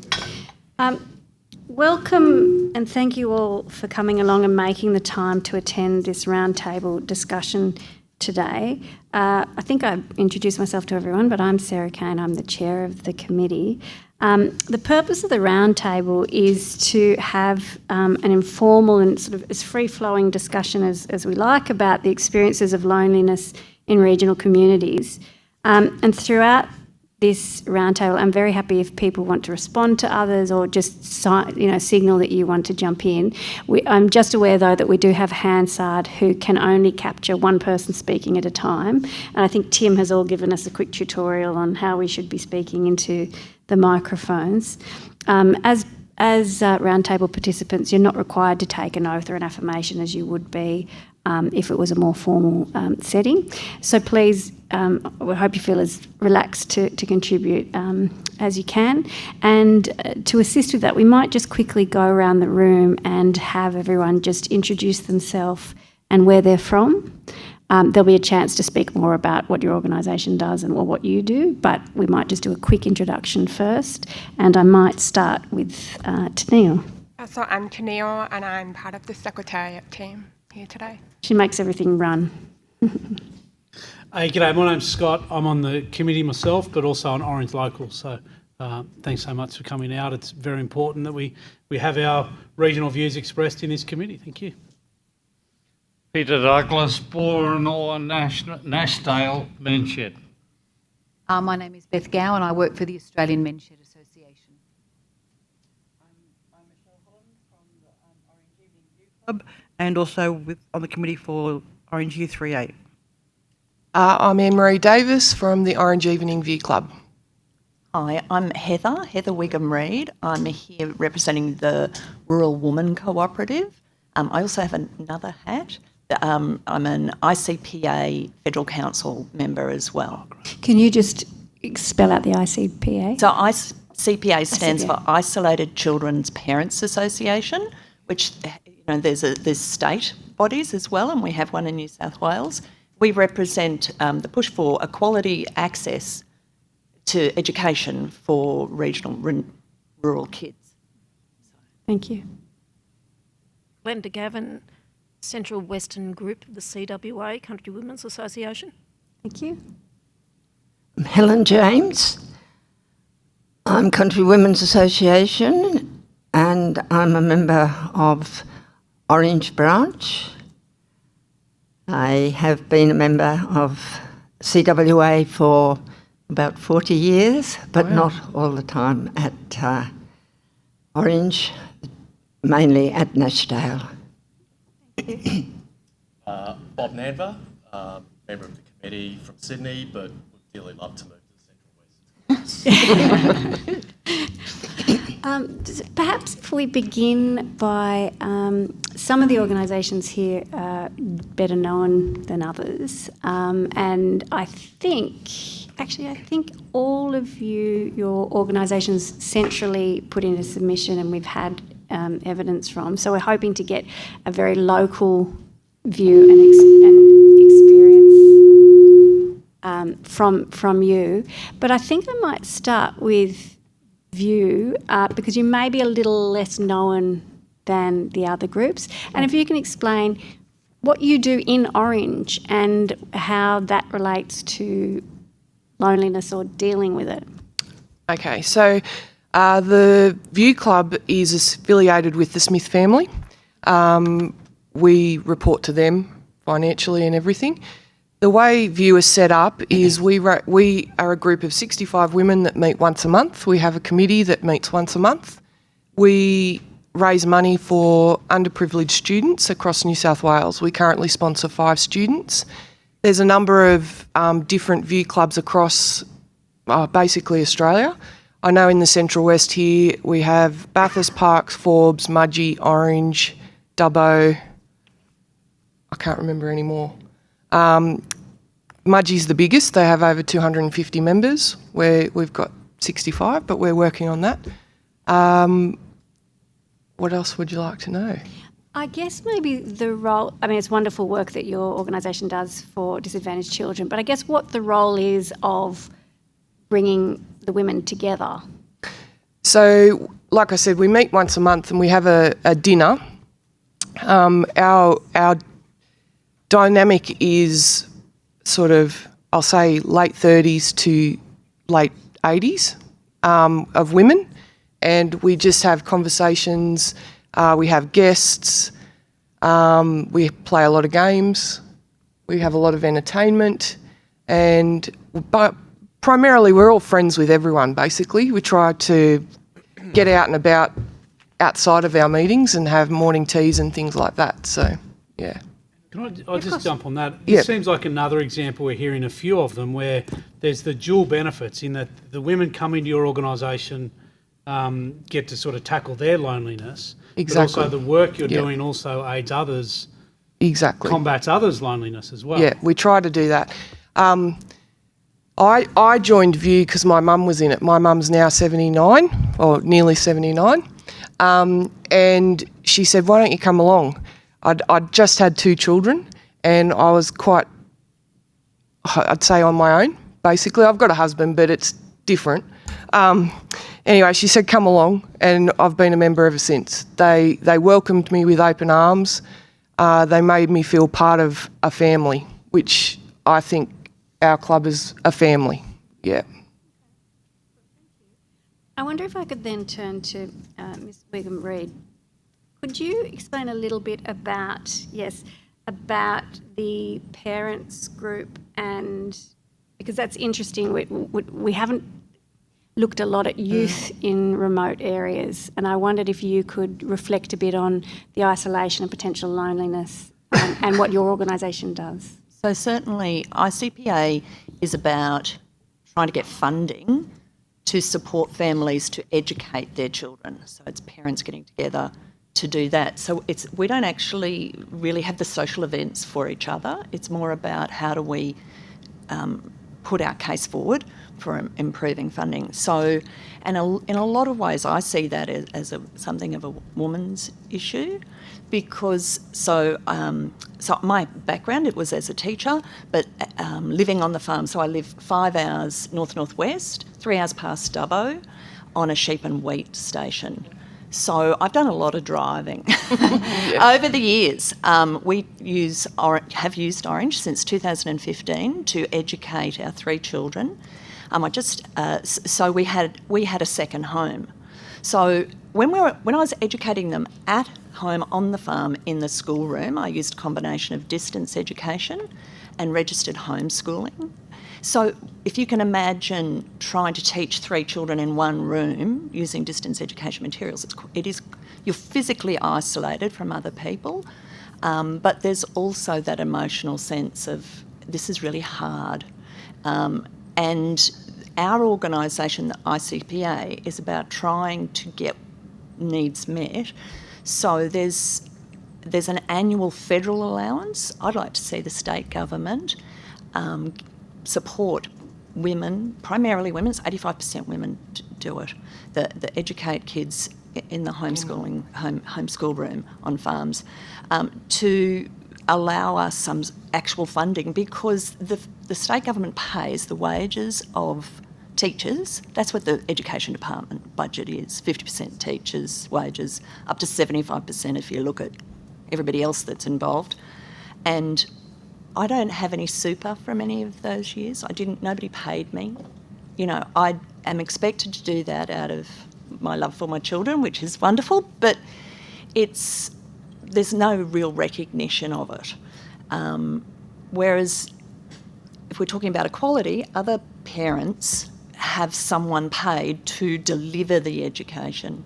So if I use distance ed for those kids, the materials come out, but somebody has to deliver them.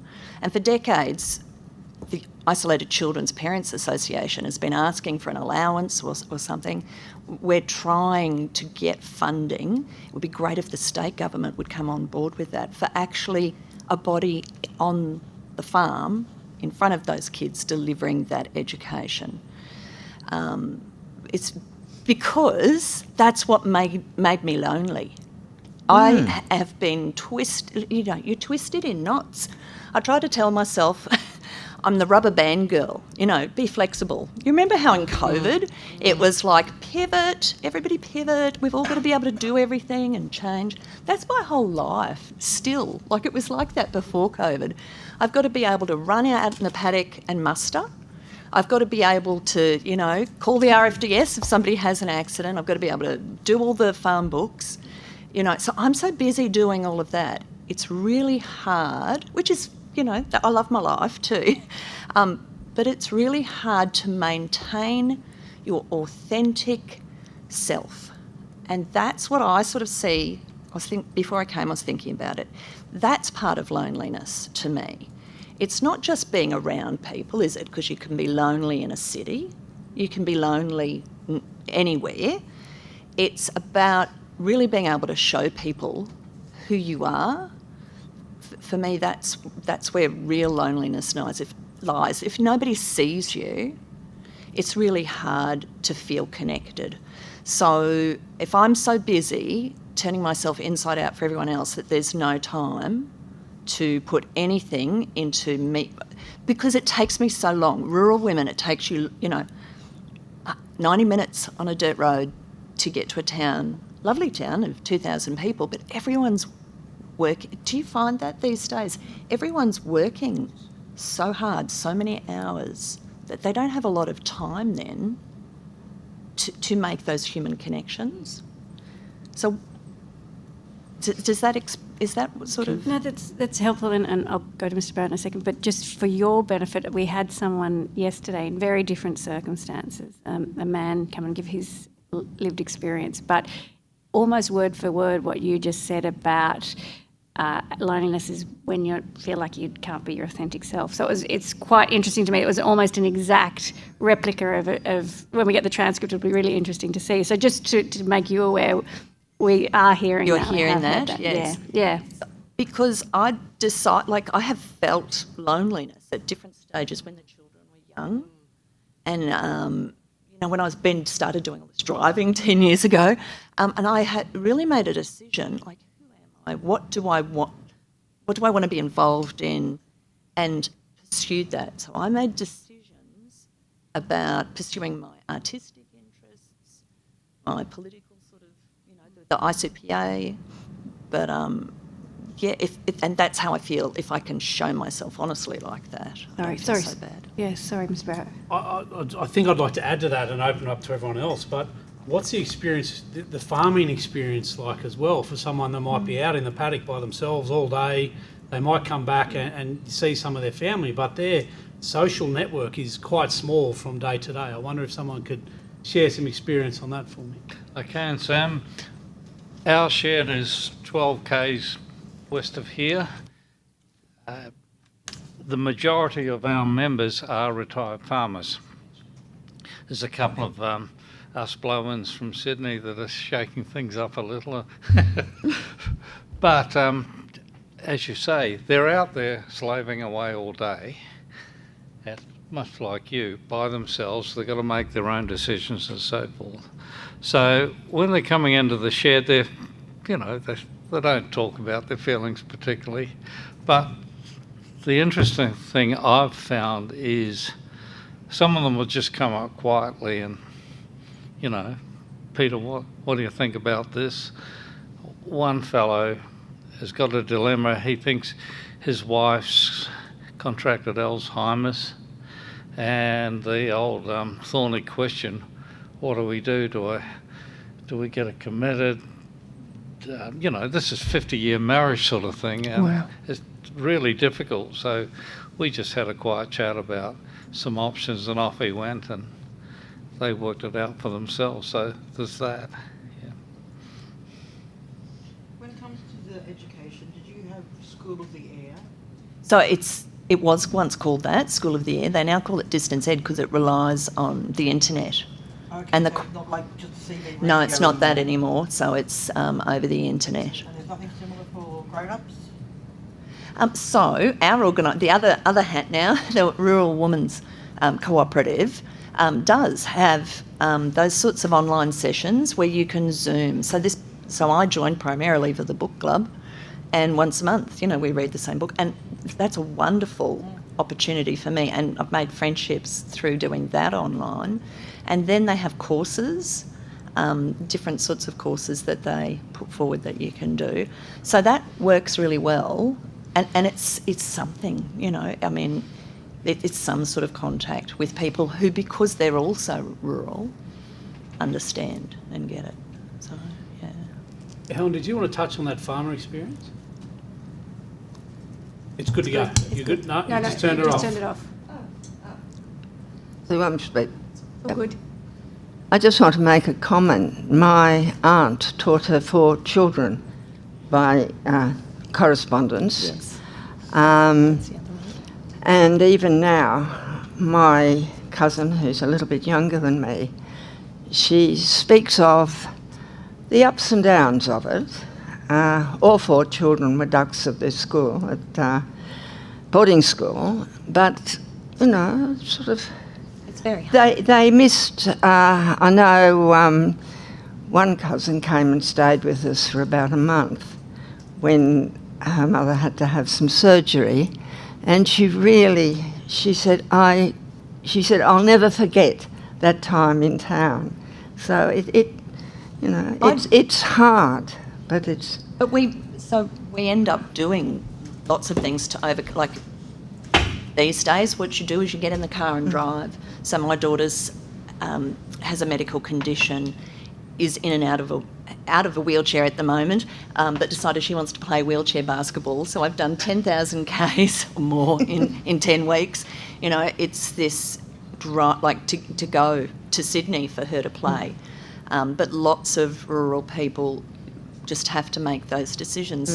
So when we say we need good roads, it's not just, it's so that we can actually go and live lives that are full, rather than sitting out there and not being involved in life. I know when you were saying about men, so my husband, long story short, he's very much a farmer, who has a full farm to run, but is also an electrician, that he'd always wanted to do that, and we had the opportunity and he became an electrician. So he will do wool sheds, and he just does it now for people in the district, because it could be a full-time business. But I think to myself, that's how he gets off farm. And, people will talk to him and give him a cuppa, and he actually, it's because work is such a strong focus, isn't it, for farmers? It's almost like you do not need to apologise to me for not being what you think is productive. If you don't actually rest or do something enjoyable, you're not able to function then to work. You don't have to be financially bringing something in for it to be valuable. And I think that's such a big focus now. It overtakes our needs.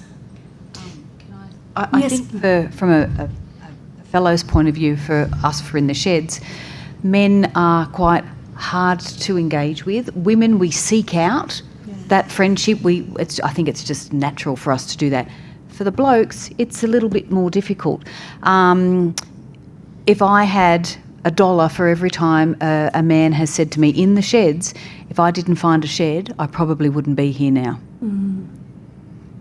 But they've got to work that courage. One fellow said to me, I sat outside the men's shed for half an hour to work up the courage to actually walk into that shed. And he laughs now and he said, goodness gracious, I kicked myself thinking, why did I wait that long to go to the shed? But that's a big step for those guys to take that and to walk into a shed and then feel, these sheds are amazing. It's the camaraderie, it's the safe spaces that they're in to say, hey, I don't feel that good today. And it's the banter and all that sort of stuff that happens for them. But to take that step is quite a difficult step for some of these fellows, where women, we just naturally seek that out. If that could be something that could come out of your work, if we as a state could be better educated that this is something, if people could be aware that, yes, you have to take that step in order, it's good for your health. It's good for your health to be around other people. Can I ask a question? We have organisations in the room that, I may be generalising, please correct me, but have perhaps skewed to an older demographic. I think you said maybe 35 was yours. I'm not sure of the CWA, but I know men said when we had evidence that it was sort of probably retirees, maybe a bit more time. I wondered though if you're very experienced people in your communities, if you had any reflections about the experience of loneliness amongst young people and youth in your communities, if you had any observations. I can jump in. I don't have any observations, but for the men's sheds, we are trying to encourage those younger ones to come through now. It's sustaining those sheds. We do have some of those younger ones coming through now. So when I say younger, some of them are 40, 50. There is a group in Canberra now. They are young ones and they are doing more modern things, like they've got the 3D printers and they've got the electronics. And so it's, it could move away from the woodworking and the metalwork and things like that. But they certainly are sort of looking at attracting those younger people into the sheds. I really feel like families need to be supported because the cost to the community from the pressures is for if the divorce rate, and if a family is separated, then you have to have 2 homes. We've got a housing crisis, and how much of that need for more homes. So if any support that can be given to reduce pressures on families is really important to me. I do have 3 young, 15, 19 and 21 years old. And what I've noticed is it's quite difficult because there's not as many social situations for them to go to. Our social circuit is things like the rodeos, picnic races and agricultural events, like a field and fleece day or the local show, and preparing for those and being involved in those occurring. So that's good and healthy stuff, because that they will do that and get involved in it. And sport is very big, of course, everywhere, the further west you go, that's really important. But it's more events than the continuity. And social media, the internet can be really good for keeping us connected, but in information, but it doesn't replace community. Yeah. Can I touch on those events? And we saw during COVID, and I know up your way we've seen with flood, a lot of water and that sort of stuff. And you see these events cancelled. You take the company picnics out of that calendar. That's a big hole left. I just wonder how big an impact it has on these communities when they lose either long-term or short-term a show or a rodeo or one of these events. And I'll open that up to anyone. And so my perspective is so much time goes in by volunteers to prepare for those events. So we have a field and fleece day and everything will be done. People come together in the weeks leading up to it. There's a committee that will have a chat group and meet online, so a lot of work goes into it. So without those events, it's very hard for people to justify the time. I can remember 20 years ago, you'd go on a Saturday night to the tennis court and people would drive 40, 50 minutes, to the tennis court on a Saturday night. Nobody's got the time to do that anymore. And that's because there's fewer people in the country on farms to do the jobs. We need help with staffing. I've got ideas so the ICPA would like to see visas extended in particular things that I could provide you with details about. But if we had more people, that's kind of one of the things that you need. I know we talk about it's not just about being around people. I know if I've been on the farm for 6 weeks and then I drive, I get it to Dubbo, I get in a plane and I get out in Sydney, it just overwhelms me. The smell of people, the proximity of them, the noise, it's like, whoa. We try not to bring too much with us. What happened there? But and it makes me think, if I was around, there must be, you must have some sort of research about that, about what that does to us as human beings, not having that contact with people. If we could have, as much support as the state government can give us to try to maintain populations, because, there are those figures that you can find that show the predictions. Towns like Walgett and Brewarrina, those numbers are going down, and they're predicted to be going down. And, Nyngan, Burke, I think they're just going to maintain We did have a very interesting witness earlier about the government program to encourage essential workers into the area. But also what was interesting about it in the context of this was how much support is required to get people to stay and connect them. Yes. And I think that raises for me an interesting kind of paradox, because I think there's a general perception about regional or rural or country life that part of the attraction of it is that there's a community, an inbuilt community that you could just drop into. Yeah. You're in the city and, there's people around, but you're quite isolated because everyone's doing their thing. And so I think there's this kind of idealised view that you come to the country, you drop yourself into a community and there's a community there. So it's interesting to hear from you about how, while that could be there, these barriers to connecting. So if we want to have a doctor come, a GP, to a small town out west, if they have a family, they need childcare. They need housing. And they need housing, exactly. They don't have it. And that's really important to support them in that way. All of those extra things need to be thought about, not just so that we have a doctor, but then so that the community is connected. There's so many complexities involved in that.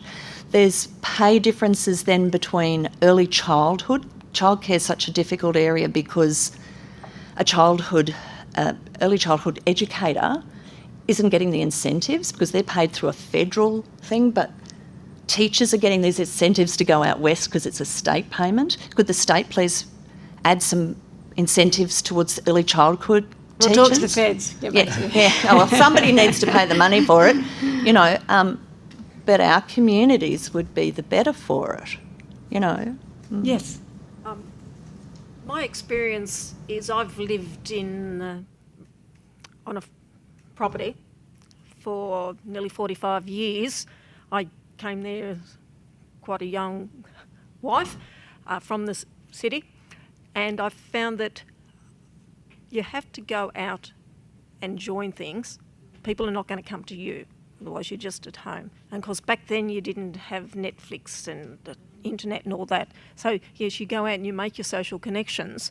Yeah, and I think the CWA plays a part. I didn't join then, but it plays a part in new people moving to the area. They want to make social connections, so they will join local groups. But the groups have to be there, whereas there's so many less organisations around than what there was then for people to go to. But like the Lions Club, Apex and all those sorts of things, they're not as strong as they used to be. But then I don't really know who's to blame for that. It's people just don't want to be involved in those sorts of things. It's not necessarily that there's less people. It's just people's ideas are different, or their jobs are different. There's perhaps not as many rural workers. They're working, so they're travelling an hour to Orange to work and that. So therefore they don't want to spend the time going to other things outside of work. Plus then you've got the influence of social media as well, which might fill a gap as well. Like the banks, going back, say 40 years ago, there were might have been 4 banks in a town. Yep. There's no banks at all. You go to the post office, if there is a post office, because places there's not post offices, now they're in the newsagents. Yeah, and each year a bank would put on a junior, and that junior has probably come from the city, and then they might stay there, they might marry a local, and so that it's just, society is just so different to what it was.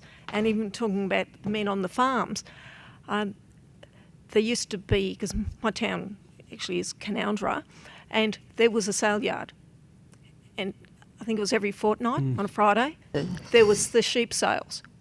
The men had come in, bring their sheep in. They probably came in even if they didn't have sheep, just to we meet used to up. go up here just tire kicking at this one. Right, so all the towns had, and there'd be a local organisation, could be the CWA, it could be a church group, or any group would have a stall there, and they would serve tea, and the men would congregate. That doesn't happen now. You've got to go out to the livestock exchange out near Blaney, which I don't know how that operates, never been there. Or there's bigger sale yards. It's just different. Society is just different. So there's not the same opportunities for social connections. Can I just come back to what you said about the clubs, and keeping in mind we're looking for what we can do to move this forward. I wonder why, is it harder now to start up those clubs? There's going to be time issues, I know that. But is it harder now to start up or run those clubs than it was 20, 30, 40 years ago? That means that there's less of them around. I don't think it's harder. I don't think it's harder to run. I just think, like, our demographic is, say, like I said, 40 to 80. We can't get the younger ones in because they think that's an old person's club. That's an old person's organisation. They don't want to try and get involved in things like that. So the dynamic we're looking at trying to get in there are the ones that are like 25 to 35, so that then they can pick up the reins and keep it going, but they just don't want to join. It's hard to get new people in. Oh, sorry, sorry, Mrs. James. See, I came to Orange Branch because Nashdale, the demographics have changed in Nashdale, and there were so many young people, and also it was difficult because they changed to an evening branch or a 6 o'clock branch. and their meetings were so quick. It was like a long table, a bottle of wine and some cheese, and a very quick meeting, and that's good. And I think this is the thing with young people. Meetings. They don't want long, drawn-out meetings. You know, you put your... I don't think anyone does. We have our meetings on I was going to say this meetings, and you're talking to people who've been to a lot of political party meetings I as can well. imagine. I'm very scarred. You can look at the correspondence online Yeah. or be sent it. A lot can be done online, which is, you know, but their meetings may be a little bit short. No, well, and this is the thing, I don't think young people want to go somewhere where there's a long, drawn-out meeting, be it night or day. Yeah. But this is one of the things that we're missing for the older people, that a lot of the CWA meetings are meeting late afternoon, 5 o'clock or 6 o'clock, and there's no day meetings. Like in Orange, there's no meeting. Here we are, 40,000 population, and there's no CWA in the day meeting in the daytime. And I mean, this is what we probably need in Orange. I'm on the committee for the U3A, University of the Third Age. Education is your first age, working life is your second age, retirement is your third age. I don't know how many members, we've over 100 members, and we have hour-long courses. Music appreciation, art appreciation, learning French, Russian history, Australian history, how to do a cryptic crossword. They're all hour-long courses, and you can stick around afterwards. They go for a hard lemonade afterwards, and it's or a cup of coffee at the Orange Seniors Village Hub, and ranging in age from 50 to 90, close to 100. We've had 100-year-old members, and male and female, and they're all coming together. Like, we've just had a registration day, and I'm teaching people how to use iPads. The grandkids have said, "Here, Grandma, have an iPad. I have an iPhone," and they're frightened because they've had this much life and this much technology, whereas children have had this much life and that much technology. So I'm showing them how to be brave and not be scared of it. And so yes, with the older generation, and they've got the grandkids, and you know, sometimes the grandkids come and sit at the back of the room and with their technology, but you know, they're learning about Banjo Patterson. They're learning about, you know, they're going on excursions around that sort of thing. So are they happy to spend the time doing that? Yes, yes, they've all come in and registered for the set number of courses. What they're interested and yeah, there's a course on pretty much every day. And we also have social afternoon teas or morning teas downstairs here.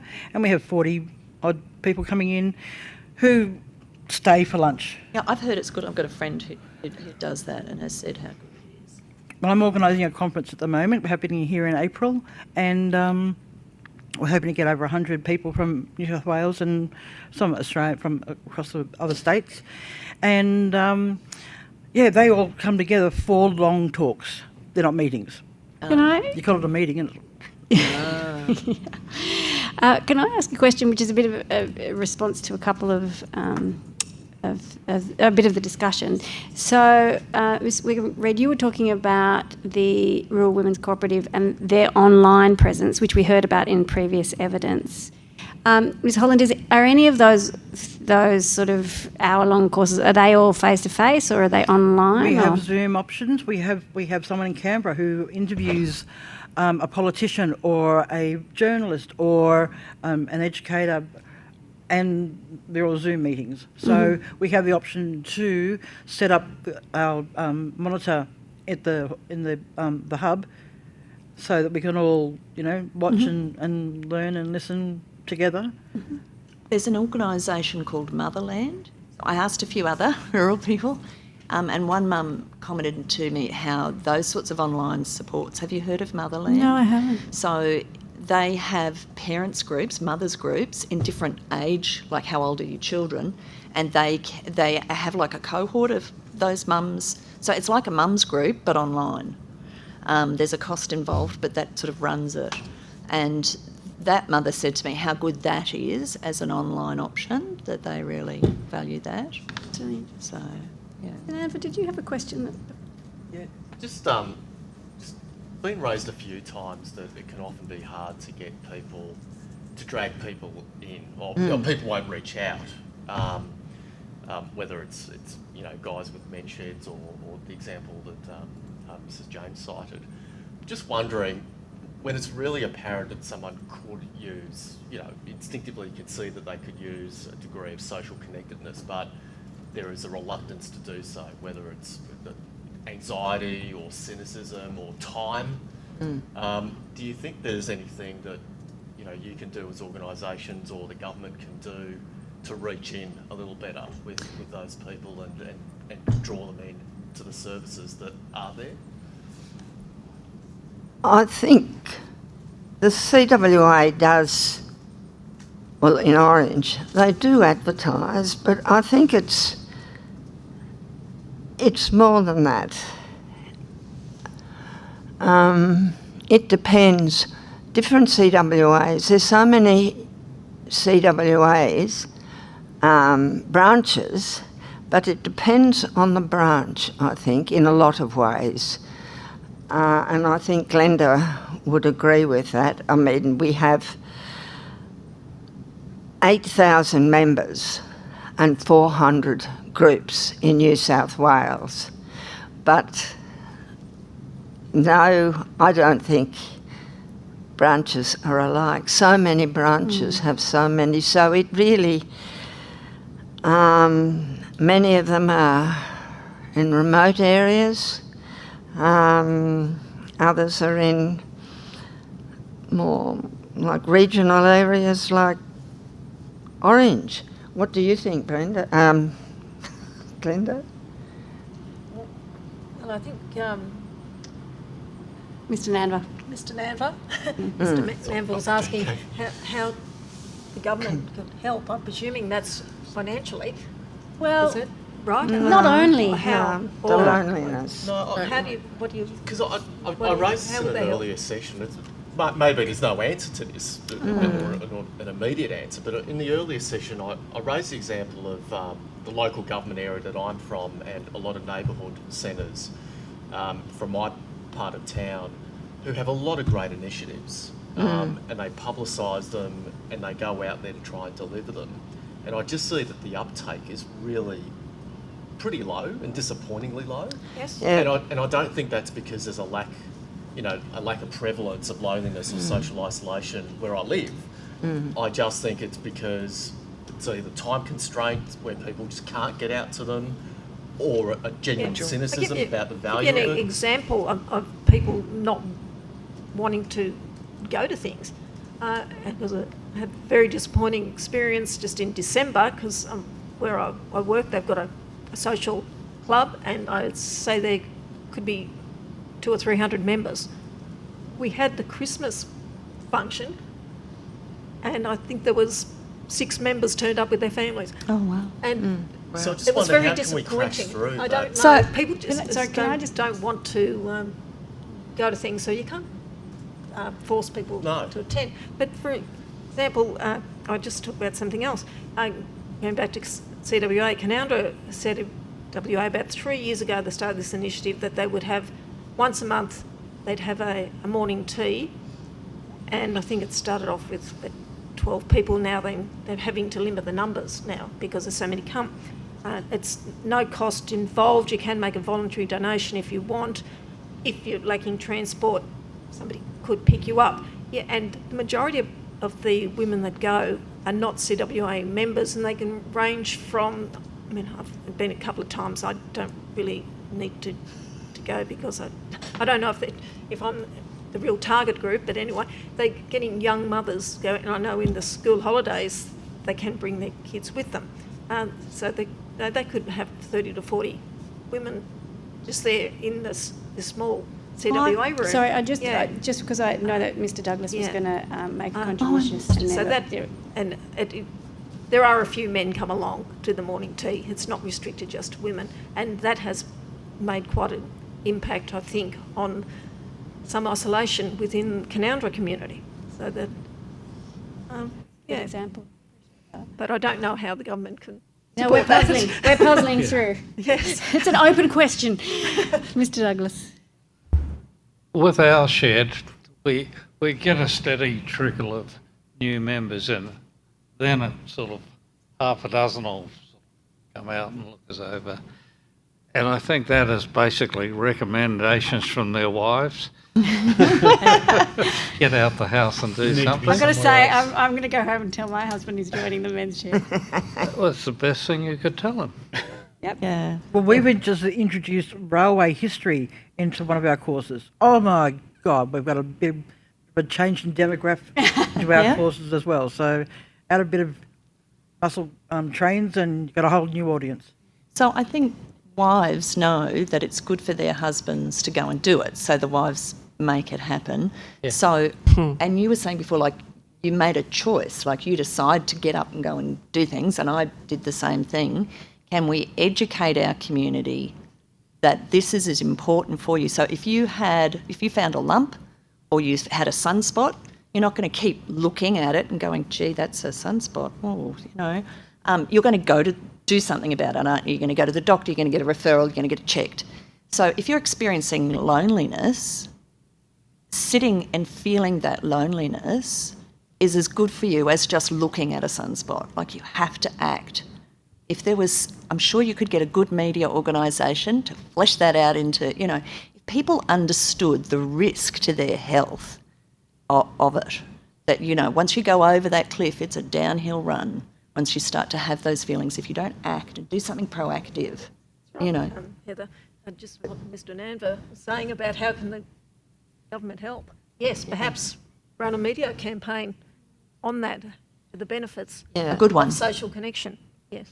Yeah. Do you think there's a bigger role for primary health care and taking social connectedness a little more seriously? Oh, as they're well? so busy.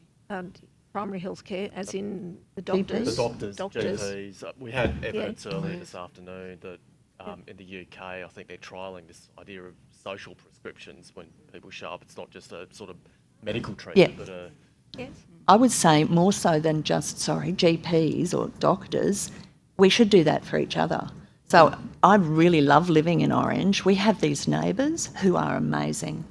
And I can say to them, this person is a bit sad about this, no worries, I'll have a word.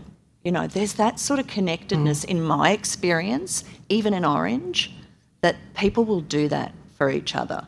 So I think that if we as a community understood, well, you might need to do that for someone, and made that socially acceptable to say, hey, why don't we do this together? Or it's a big shift. I know that the education department is seeing a huge shift in how children turn up to kindy or grade 1, that our use of technology has overwhelmed our ability to interact even with the little people before they go to school. So that was a federal education person in Canberra. It's like, they've got data, and somebody coincidentally was saying, as a teacher in the classroom, kids turn up, they can't hold a pen, you know, so, but they can swipe, you know, so that's sort of an education about how to have the social skills. This is what we do for each other as humans. Can I go, Mrs. James? Just after I was asked to come here, I rang a friend. I owed her the phone call. I rang a friend. I can't use any name. But anyway, a very astute member of the wider community. And the first thing she said to me on the phone was, "Oh, Helen, I feel so lonely." And I said, "Oh, do you?" Or something to that effect. And her husband I knew her husband was ill, and I knew that he was about to go into rehab. And no, I think her husband had gone into respite. And she said, no, he needs 24-hour care. And she said, I'm just at home and on a property, just out of Orange. And then she said, it's just dreadful. Now, she was leading a nice social life, etc. I can't, wait a minute, how do I explain her? Anyway, and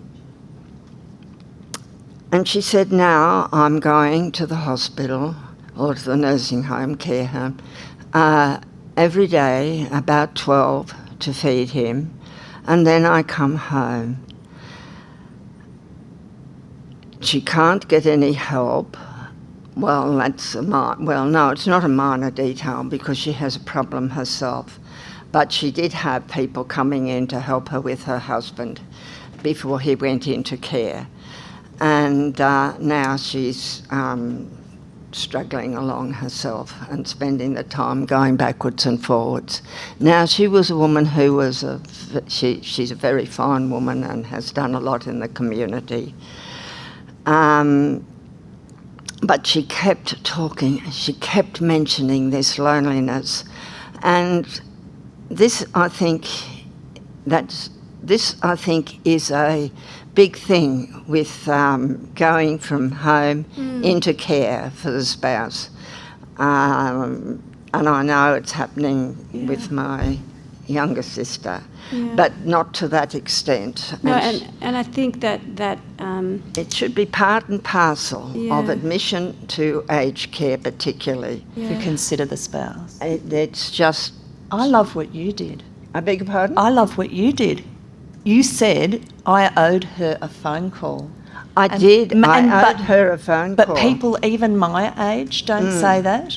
And certainly younger, don't say that. But I think it's those social skills. Do you know what I did I think it's wonderful. I did owe her a phone call. But do you know what I did today? You came in to this room and said hello to me, and I was just sitting down, and you sat in front of me. I hadn't met you. You introduced yourself, and I didn't say, come and sit next to me. This might be a good moment to say we're approaching the end of our session. So we've had some really valuable insights and personal experiences, which I appreciate. But I wonder if there's any sort of quite short concluding suggestions or comments or thoughts you'd like to leave the committee with before we wrap up. And we might, I would ask that it's brief so that we can do a quick whip round the table, maybe starting with Mr. Douglas. When I joined the men's shed 4 years ago, you had to fight for bench space to build or create something. And I took over the presidency last July, so I'm seeing it in a whole different light. But I'm finding now that the guys are actually talking to each other, maybe not so much construction, but also you maybe get one or two or three are sitting over there and they're having quite intense discussions, not about politics or anything, something that affecting them, their children or something. So it's got quite a different vibe now, and I like it. Excellent. Thank you, Mr. Douglas. I appreciate it. Ms. Gower? Yes, look, I think the sheds are morphing and they're changing. We say health by stealth. So these guys talk just like this, shoulder to shoulder, not face to face, and they are learning to be comfortable in that space to talk amongst themselves. And if I can just throw out the last comment, there's more men's sheds than McDonald's. Oh, that's good. Love that. Good job. Is Thank there you. really? I'm taking away quite a bit today, and that will be one that stays in my head. Yeah, there's more men's by about 100 and something. There's more men's sheds than McDonald's. Love that. Yeah. Yeah. Ms. Holland. Trivia question. Trivia For question. U3A, I've printed these off and I'm putting them in doctor surgeries, in hospitals, in community, in the library, in halls and things. So just a quick pick-up, take away with them, with all the details on it. It's a very handy thing. But also for you and U3A, new Facebook page, photos all the time. Yeah. So utilising those, both probably older-fashioned tools like the flyer, but also Facebook. Oh yeah, they like the physical takeaway, put it on the fridge kind of thing. Excellent. Thank you. I'd like to see what we spoke about earlier, an awareness program of how dangerous loneliness can be for people. Yep.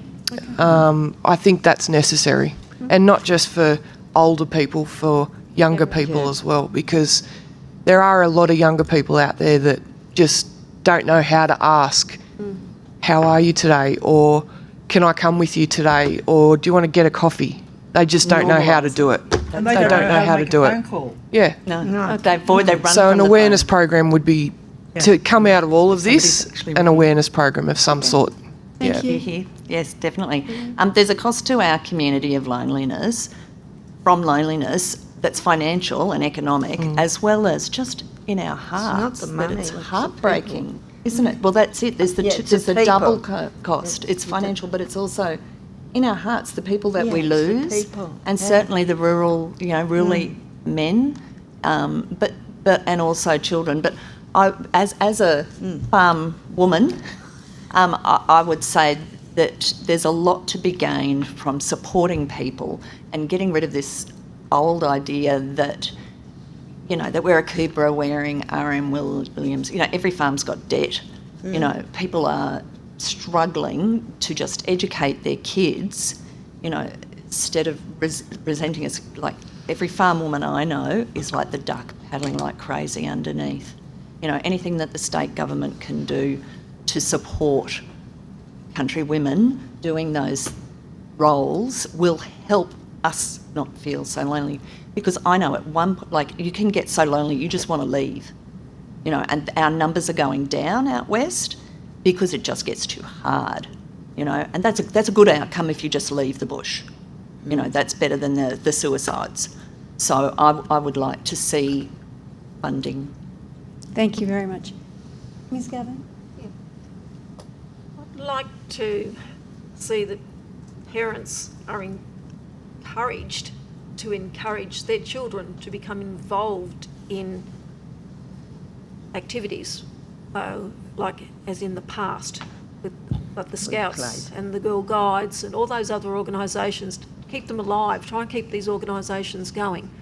That's, I think, apart from taking away the loneliness aspect, it also teaches skills, and I think that's what we're missing now, that there's just not those organisations being as well supported. And I suppose we're probably, every one of us in this room, we've got children or nieces, nephews, which are not involved in these things, and sort of think, well, why is it that they're not doing the things that we used to do? I think we need to get back to those basic organisations, become more involved in community. I agree with that, but I also to prioritise raising awareness and reducing stigma around social isolation and loneliness. That's my... Excellent. But I very much agree with Glenda on that. Thank you. So I just wanted to take this chance to once again thank you so much for your willingness to be here, speak about your own experiences, to travel to be here, and let you know that we will take everything into consideration during the report. And I think the reflection from me, from being in Orange, is there are some just incredible similarities with loneliness and social isolation. It doesn't matter if you're in the city where I live or whether you're out here. But there are also those peculiarities about living somewhere where you don't have the same, access to transport and other things. So it's an interesting mix of both the similarity across the human experience, but also those contextual factors which do make it quite unique to be out away from metro areas. So I appreciate you bringing those to light very much today. And again, thank you so much for your time. Thank you.